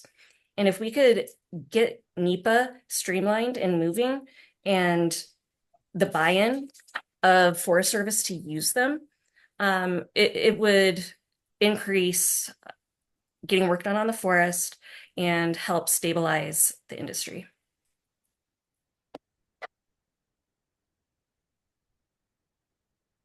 Happy to take some questions. Megan, thank you so much for that presentation. We really appreciate it. Rebecca has her hand up first. Hi, this is for everyone. Megan, I saw on your slide about the impact like that the roadless rule has, and I just want to make everyone aware if you weren't already. So Secretary Rollins of the USDA, she rescinded, or the administration rescinded the roadless rule back in June. And so that opens up 30% on National Forest System lands, potentially to things like wildfire mitigation and also any lumber type or timber work. So I don't have the percentage that would impact in Colorado, but because we have such a large amount of forested lands in the state, I imagine it would be pretty high. So I just want to let you know that has been rescinded. Thanks for that, Rebecca. That's true, but one of the problems we have here is the Colorado road list. A lot of the U.S. Forest Service road list that's managed, it overlaps with the Colorado road list. So it'll be interesting to see how much might get carved out that doesn't overlap with Colorado road lists. But in order to get that lifted, it would have to come from the state. Sure. And I've talked to some of our foresters and silviculturalists, and right now we don't have a way forward as far as, how to move forward to do any type of timber work in those areas. That'll like all things currently in our agency, it's forthcoming. We just don't have the timeline. Yeah, yeah. Okay, Mark Morgan. Yes, I think one thing that you didn't mention in particular, but still in this state with primarily board and stud mills, the driving factor is still new home construction in this state or additional construction that comes from new home construction. And that has always historically been tied to interest rates. And I'm thinking that we might get some help here in some interest rate cuts that I think are going to be forthcoming this fall, because I think that's critical to revive the market. It doesn't have to go crazy. It just needs to pick up a little bit to make these projects economical. Yeah, thanks, Mark. I'm curious, just thinking of the slide that said, I can't remember the exact word, but kind of like a consistent supply. I'm curious what's allowed right now in terms of stewardship contracts. Like, can you do 10? Can you do 15-year? Can you do a 20-year? Like, what do we see in Colorado right now for that?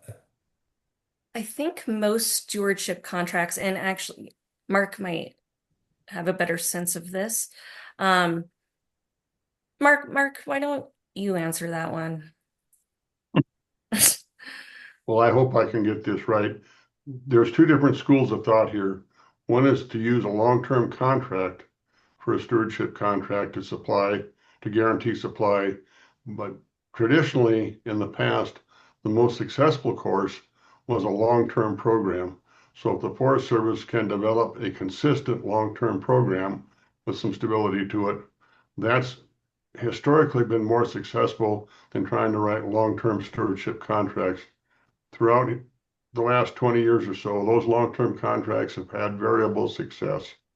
But for sure, without any doubt, anytime you have a stable program, you have a stable industry. And that's where I'd look first. Yeah. Yeah. Under the current administration, they are promoting the use of long-term contracts. We'll see what that looks like here in Colorado. I don't have a good sense of how that's going to be implemented here, and how it would work here. But Mark's absolutely right. It really comes down to the program itself being predictable. And also just thinking of like the Canadian tariffs, I can't remember what that dollar or what percent that is, but for Colorado now, what do we get a lot of Canadian wood coming down, or is it a small percentage, or are we mostly Colorado based utilizing wood now? I Mark? don't. Yeah. That's a complicated question, and I will try to be real short and sweet with it. The Canadians had a lot of the same forest management issues that we did in the past 10 to 15 years. So they very aggressively harvested their timber, whereas we let a lot of it rot and a lot of it burn. But the Canadians were very aggressive at harvesting their timber, and they marketed that even in the United States very heavily. And then they took their profits from it and they went to the Southeast United States and they bought all the available sawmills that were available for sale. And then they modernized them. So if you look at Canadian, that's kind of a strange term, because a whole lot of these are US Canadian corporations. So they have taken a huge presence in the Southeast United States wood production and modernized a lot of the mills. And so there's still timber coming down from Canada, but not near at the level that it was. But there's a lot of Canadian-owned businesses that are producing timber in the Southeast United States and therefore not paying a tariff on it. That's the long-winded answer, Dan, but I hope it's informative. Yeah, that's interesting. Thank you. Courtney.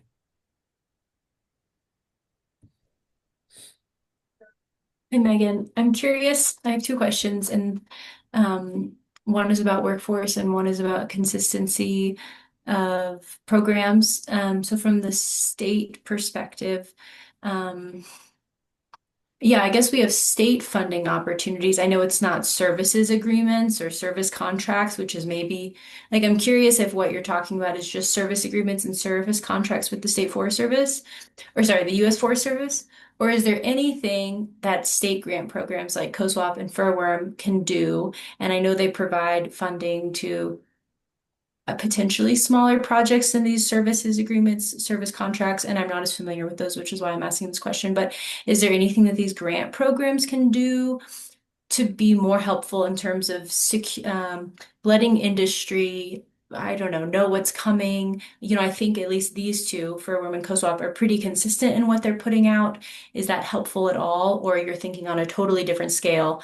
These state grant programs are small beans compared to U.S. Forest Service contracts.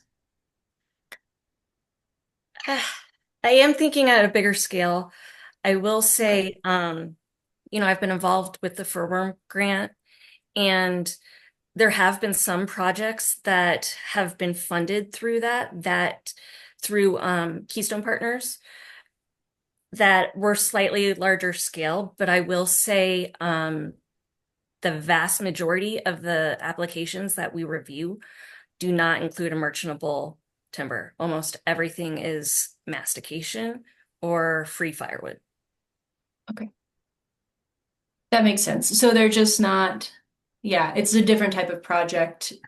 So, okay, getting clear on state funding sources isn't as helpful because those projects aren't producing timber. Right. Right. Okay.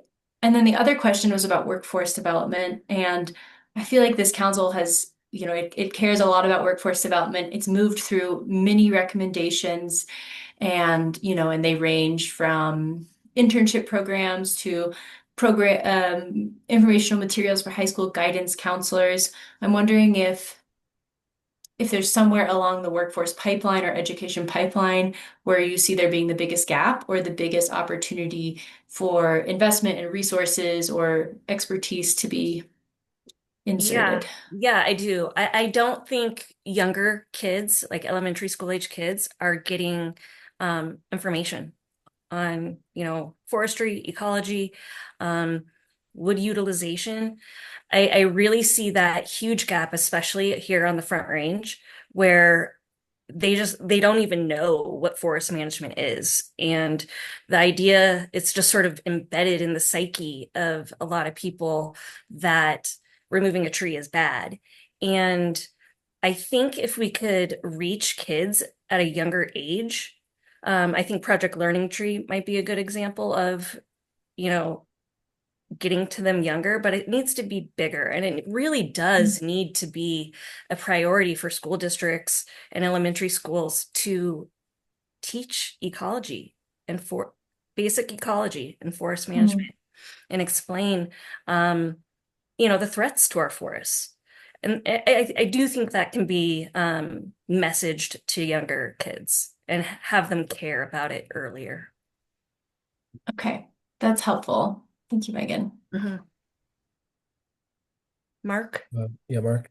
Yeah, I see a position in between what you were talking about. One of the reasons I keep beating the drum for Good Neighbor Authority is that allows the state, which can be more flexible and faster and aggressive, to work on federal lands. And that Good Neighbor Authority to me is absolutely critical because most of those can be commercially based timber harvesting operations I think that Good Neighbor Authority is a chance to operate on a scale, Courtney, a much larger scale than say the individual fuels projects that we're talking about. And interesting, a lot of states, I believe, I don't want to state anything here that isn't true, but I'm pretty sure this is true. In Wyoming, they don't do any GNA projects that aren't cost positive. So they don't take any of that money. They have to be economically positive or they don't do the project. And it's kind of an interesting, they don't have the funding, but they're still getting quite a bit of work done. And that's their bar or the point that they work from. And also I would say on the part about the education gap, it is huge and it needs to start younger. People need to be aware at a much younger age The other thing is that this group has done really well, and I appreciate all the effort that has been put forth in workforce development and education. I think none of those things happen fast. They never happen overnight. And again, I think it's a consistent program.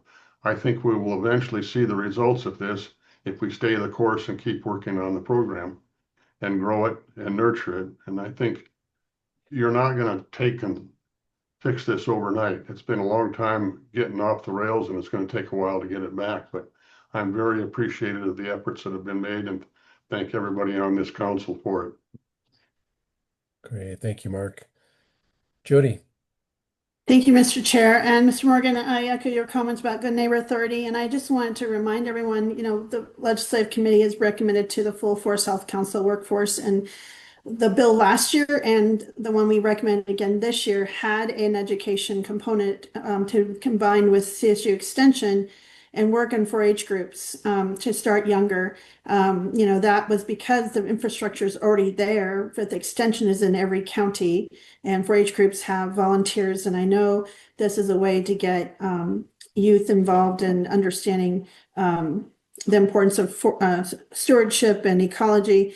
And, when I grew up in Colorado, northern Colorado, St. Vrain School District, I don't know whether it was a school-based or what, but I spent middle school and a whole week in an elementary up around Kent St. Malo. It's not there anymore, with ecology, getting into the woods and getting in the water and learning about the importance. And I don't know, and they would repeat in middle school. I know my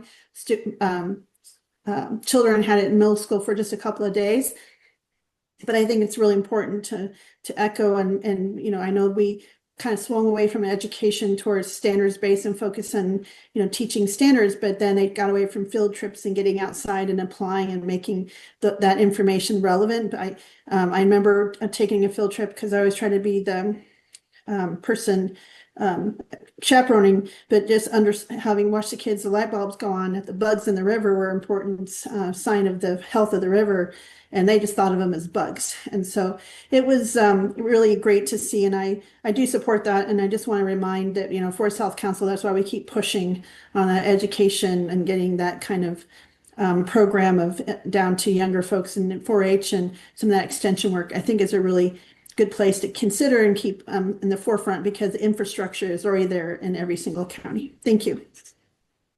Yeah, I just want to respond to Commissioner and Mark. You're both absolutely right. GNA is absolutely critical in this state, and it needs to be supported. Colorado State Forest Service does a pretty good job. They do get projects out quicker. And they're just a great group of people to work with. I do also want to echo Mark's appreciation for this committee's work on workforce development and education. I think you're definitely on the right track. And I agree with Mark that I just would really like to see those programs grow and be supported by our legislature. So thank you for the work you do on that. Hey, Megan, I'm curious if your association has explored supporting local ballot initiatives that focus on community resiliency, forest health. At the local level, I'm just thinking of all the different funding streams, and some communities, as you know, throughout Colorado do have localized funding. Summit County, Chaffee County, Vail area, Eagle County. There's quite a few around the state, but more money towards this means ideally more projects to get off the ground, likely, and just wondered if you all are active working with communities to explore that. I'm glad you brought that up. That is something that we would absolutely want to know about and be involved with and support. It's a little bit of capacity, being able to track that at such a fine scale. But that's something so our board is made up of areas, districts and regions. And it's something that I might request from my board to help me track in their district. And because they're there every day, listening and reading the local papers and know what's going on, where, I'm looking at higher level stuff generally. But yeah, that is something I would like to know about and be involved with at that local level. Okay, interesting. Okay, well, thank you. Any more questions for Megan? Christina. Yes, thank you. Thanks, Megan, for all the kind words too about the State Forest Service. I appreciate that. My question is about all the collaborative groups and interests, specifically around this topic. So, there's the Mass Timber Coalition, which that's awesome. They have that map. I'm glad you shared that.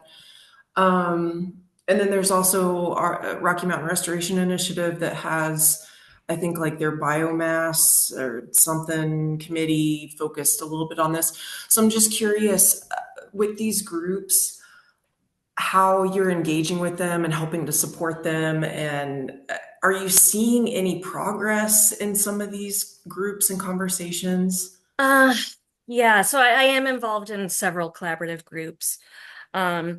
I am on that biomass and utilization committee with RMRA, and the workforce committee with RMRI, as well as Colorado Mass Timber Coalition.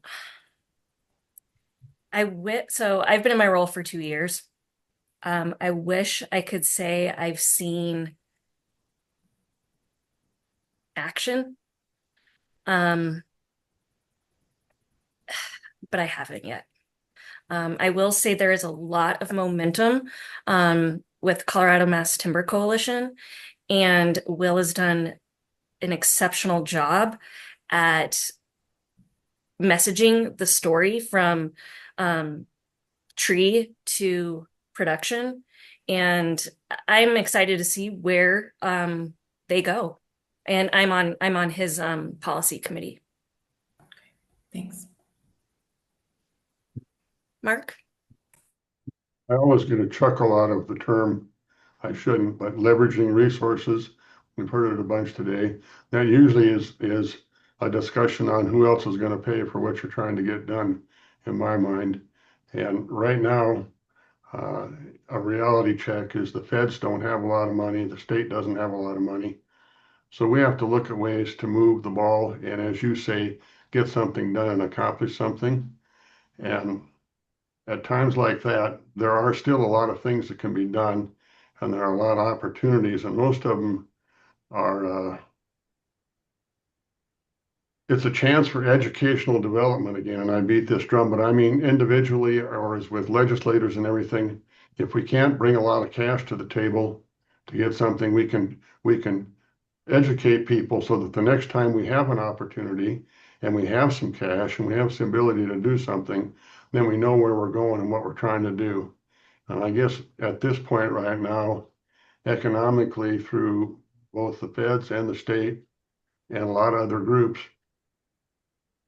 I think that we've still got a lot of opportunity to do some things. And we've been in this condition before and as an industry and such.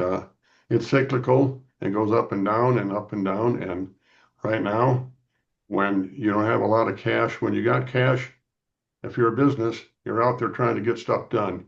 You're trying to pour it on and you're tied up mentally and physically getting the work done. When you don't have a lot of funds available, then you do your thinking and planning about what the next thing is going to be. So the efforts of this group, to me, are not wasted at all if we can have a good plan going forward and support the things that we can support that don't have a big price tag with them. We can look for opportunities that have a small price tag. I think that's important as well.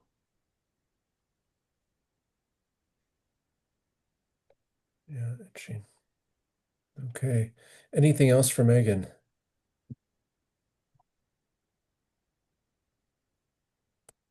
Okay.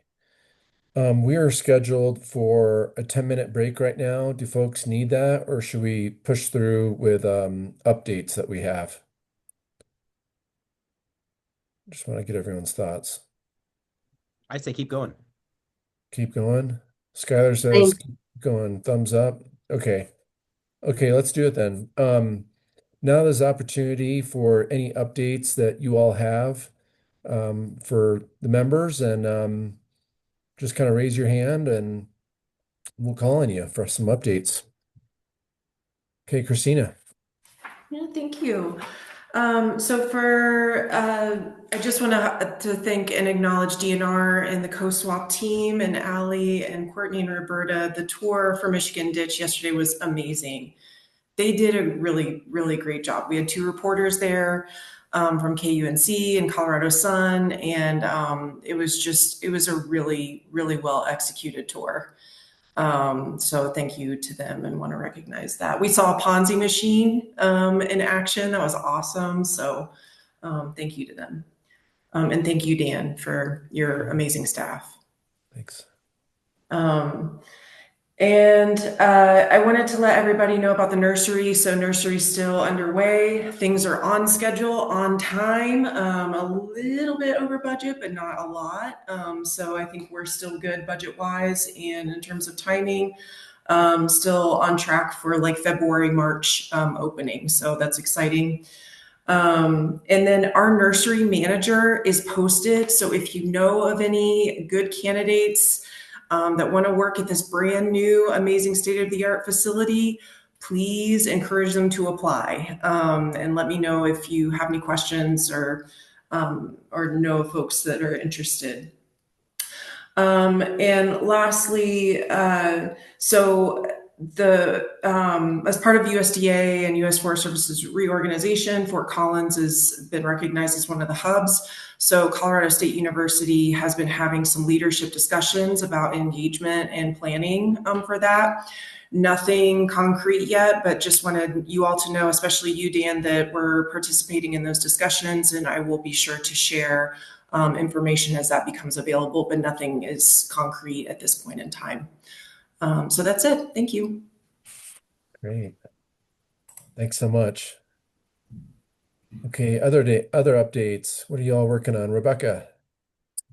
Just to follow up on what Christina was speaking to with our reorganization, which there's an open public comment period till August 26th. If anyone wants to do that, it's just open to the public on our reorganization plan. But with that, I don't have any specific updates, but for those who don't know, one of the hubs, there's 5 USDA hubs, and like Christina spoke to, Fort Collins is one of them. And then all of our research stations nationwide will all be condensed to the Fort Collins Rocky Mountain Research Station. We do not know what that looks like. Obviously, if you've ever been to that building, it cannot possibly house everyone in our research arm of the Forest Service. And then also all the regional offices they're supposed to be gone once we have a plan within a year. So we have a year to implement. We also don't know what that looks like and how we will spread that out among the 5 hubs. So that is something that higher level leadership at the regional office, so Troy, Deputy Regional Foresters, and the directors and other regions are having conversations. They've already had a large meeting last week to have a conversation and propose to the agency what they think would be best. I'm not privy to exactly what that looks like. And other than what we can all Google from Secretary Rollins for the reorg plan, higher level leadership, even out of the Washington office, does not have any specifics to help guide that conversation. So apologies, I'm not able to give any more specifics, but a lot of attention is going into this reorg plan right now. Great. Thanks.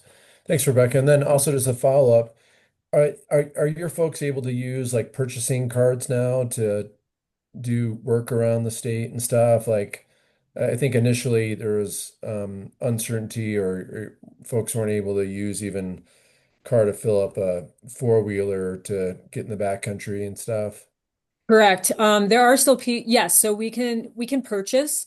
However, just about everyone was reduced to a $1 balance. And so what I've seen is that if we need to utilize it, then we need to go through a request process just to make sure that we're accounting for that spending, because as everyone knows, spending is very tight in the accountability. In some of our funding, we're in certain areas of the Forest Service, we're still waiting to get that sent to our programs. So the answer is yes, but in a lot of cases, we have to request an increase of that $1 balance.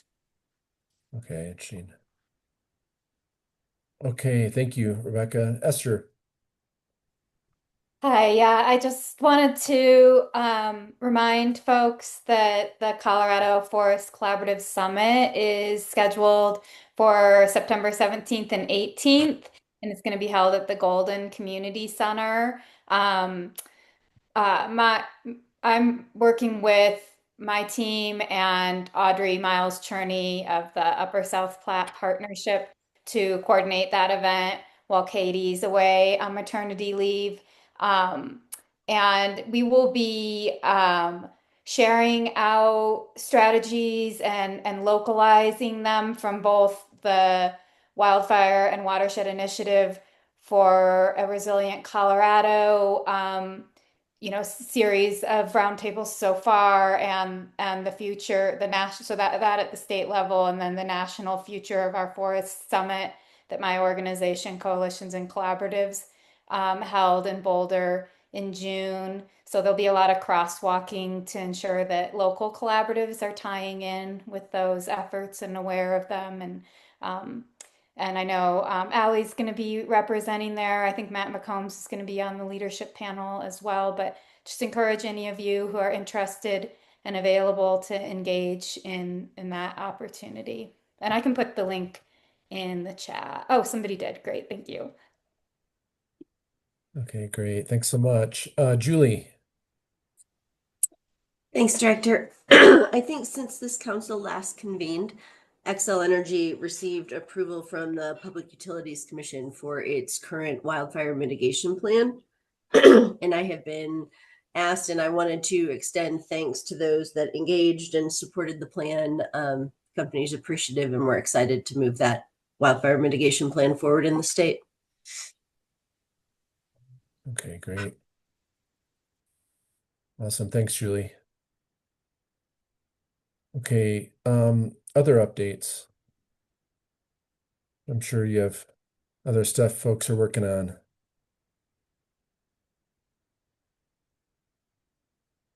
Okay, let's see here. I'll give an update.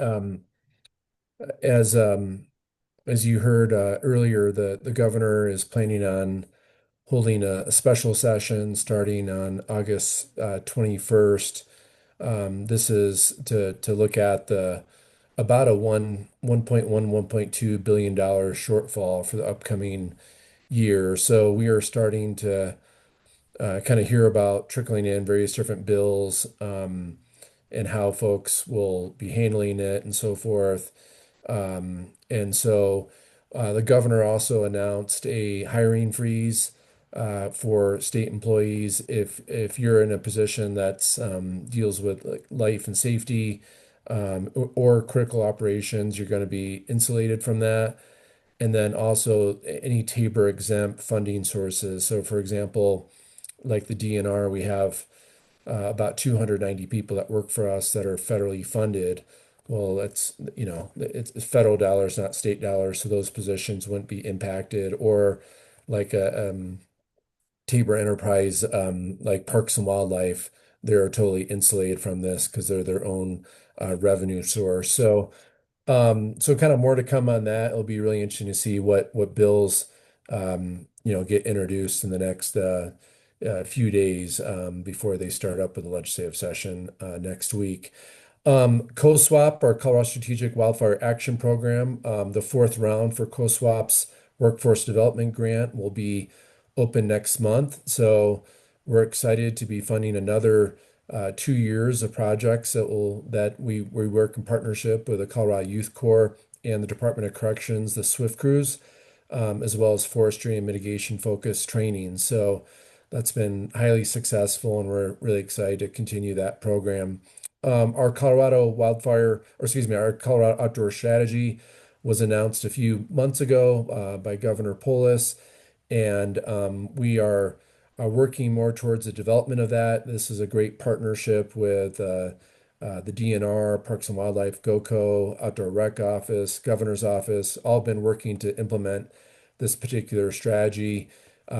We have a commitment from Great Outdoors Colorado to fund a $50 million investment to help spur the implementation of this. So that's exciting stuff to get not only announcement of what we want to do, but money behind it.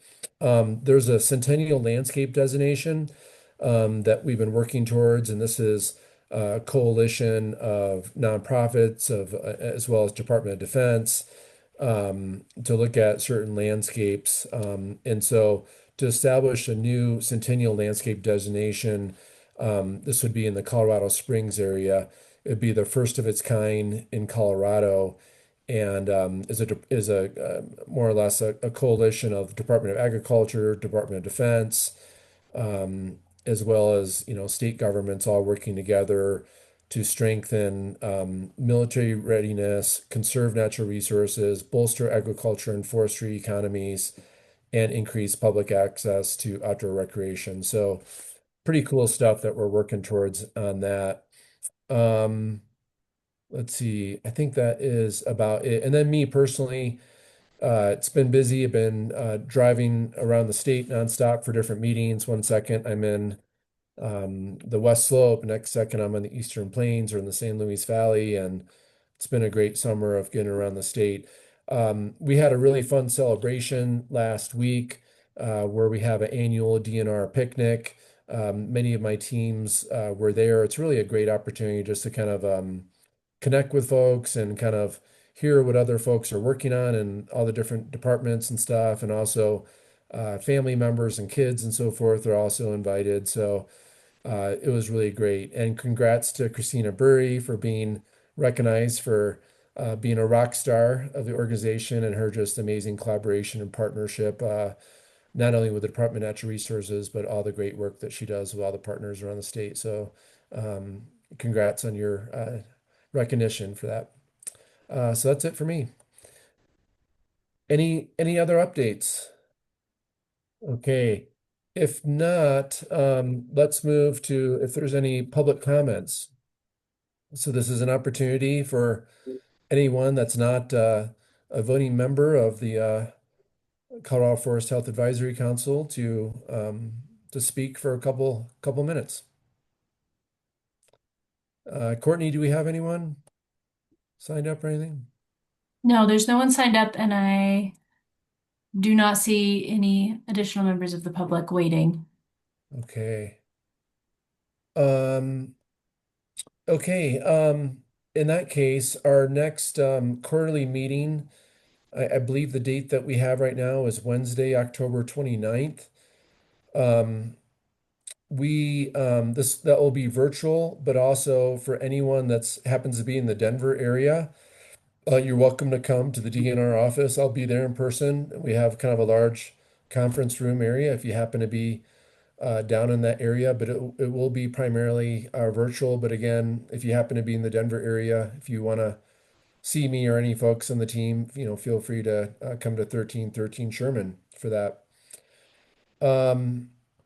What am I missing? Allison, Courtney, Roberta? Anything to add?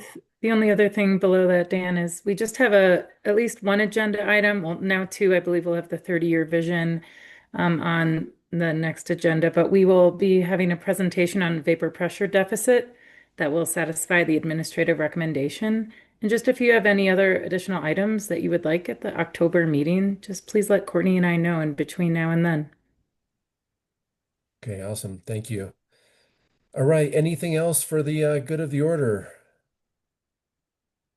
If not, I hope you have a wonderful rest of the week and really appreciate your willingness to serve on this really important commission. And then again, a nice welcome to Skylar. We look forward to working with you, and I'm sure I'll see you down at the Capitol here maybe pretty soon or other events. Who knows? Thursday, yeah. Yeah, yeah, Julie. Okay. Well, thanks again, everyone. All right. Bye-bye.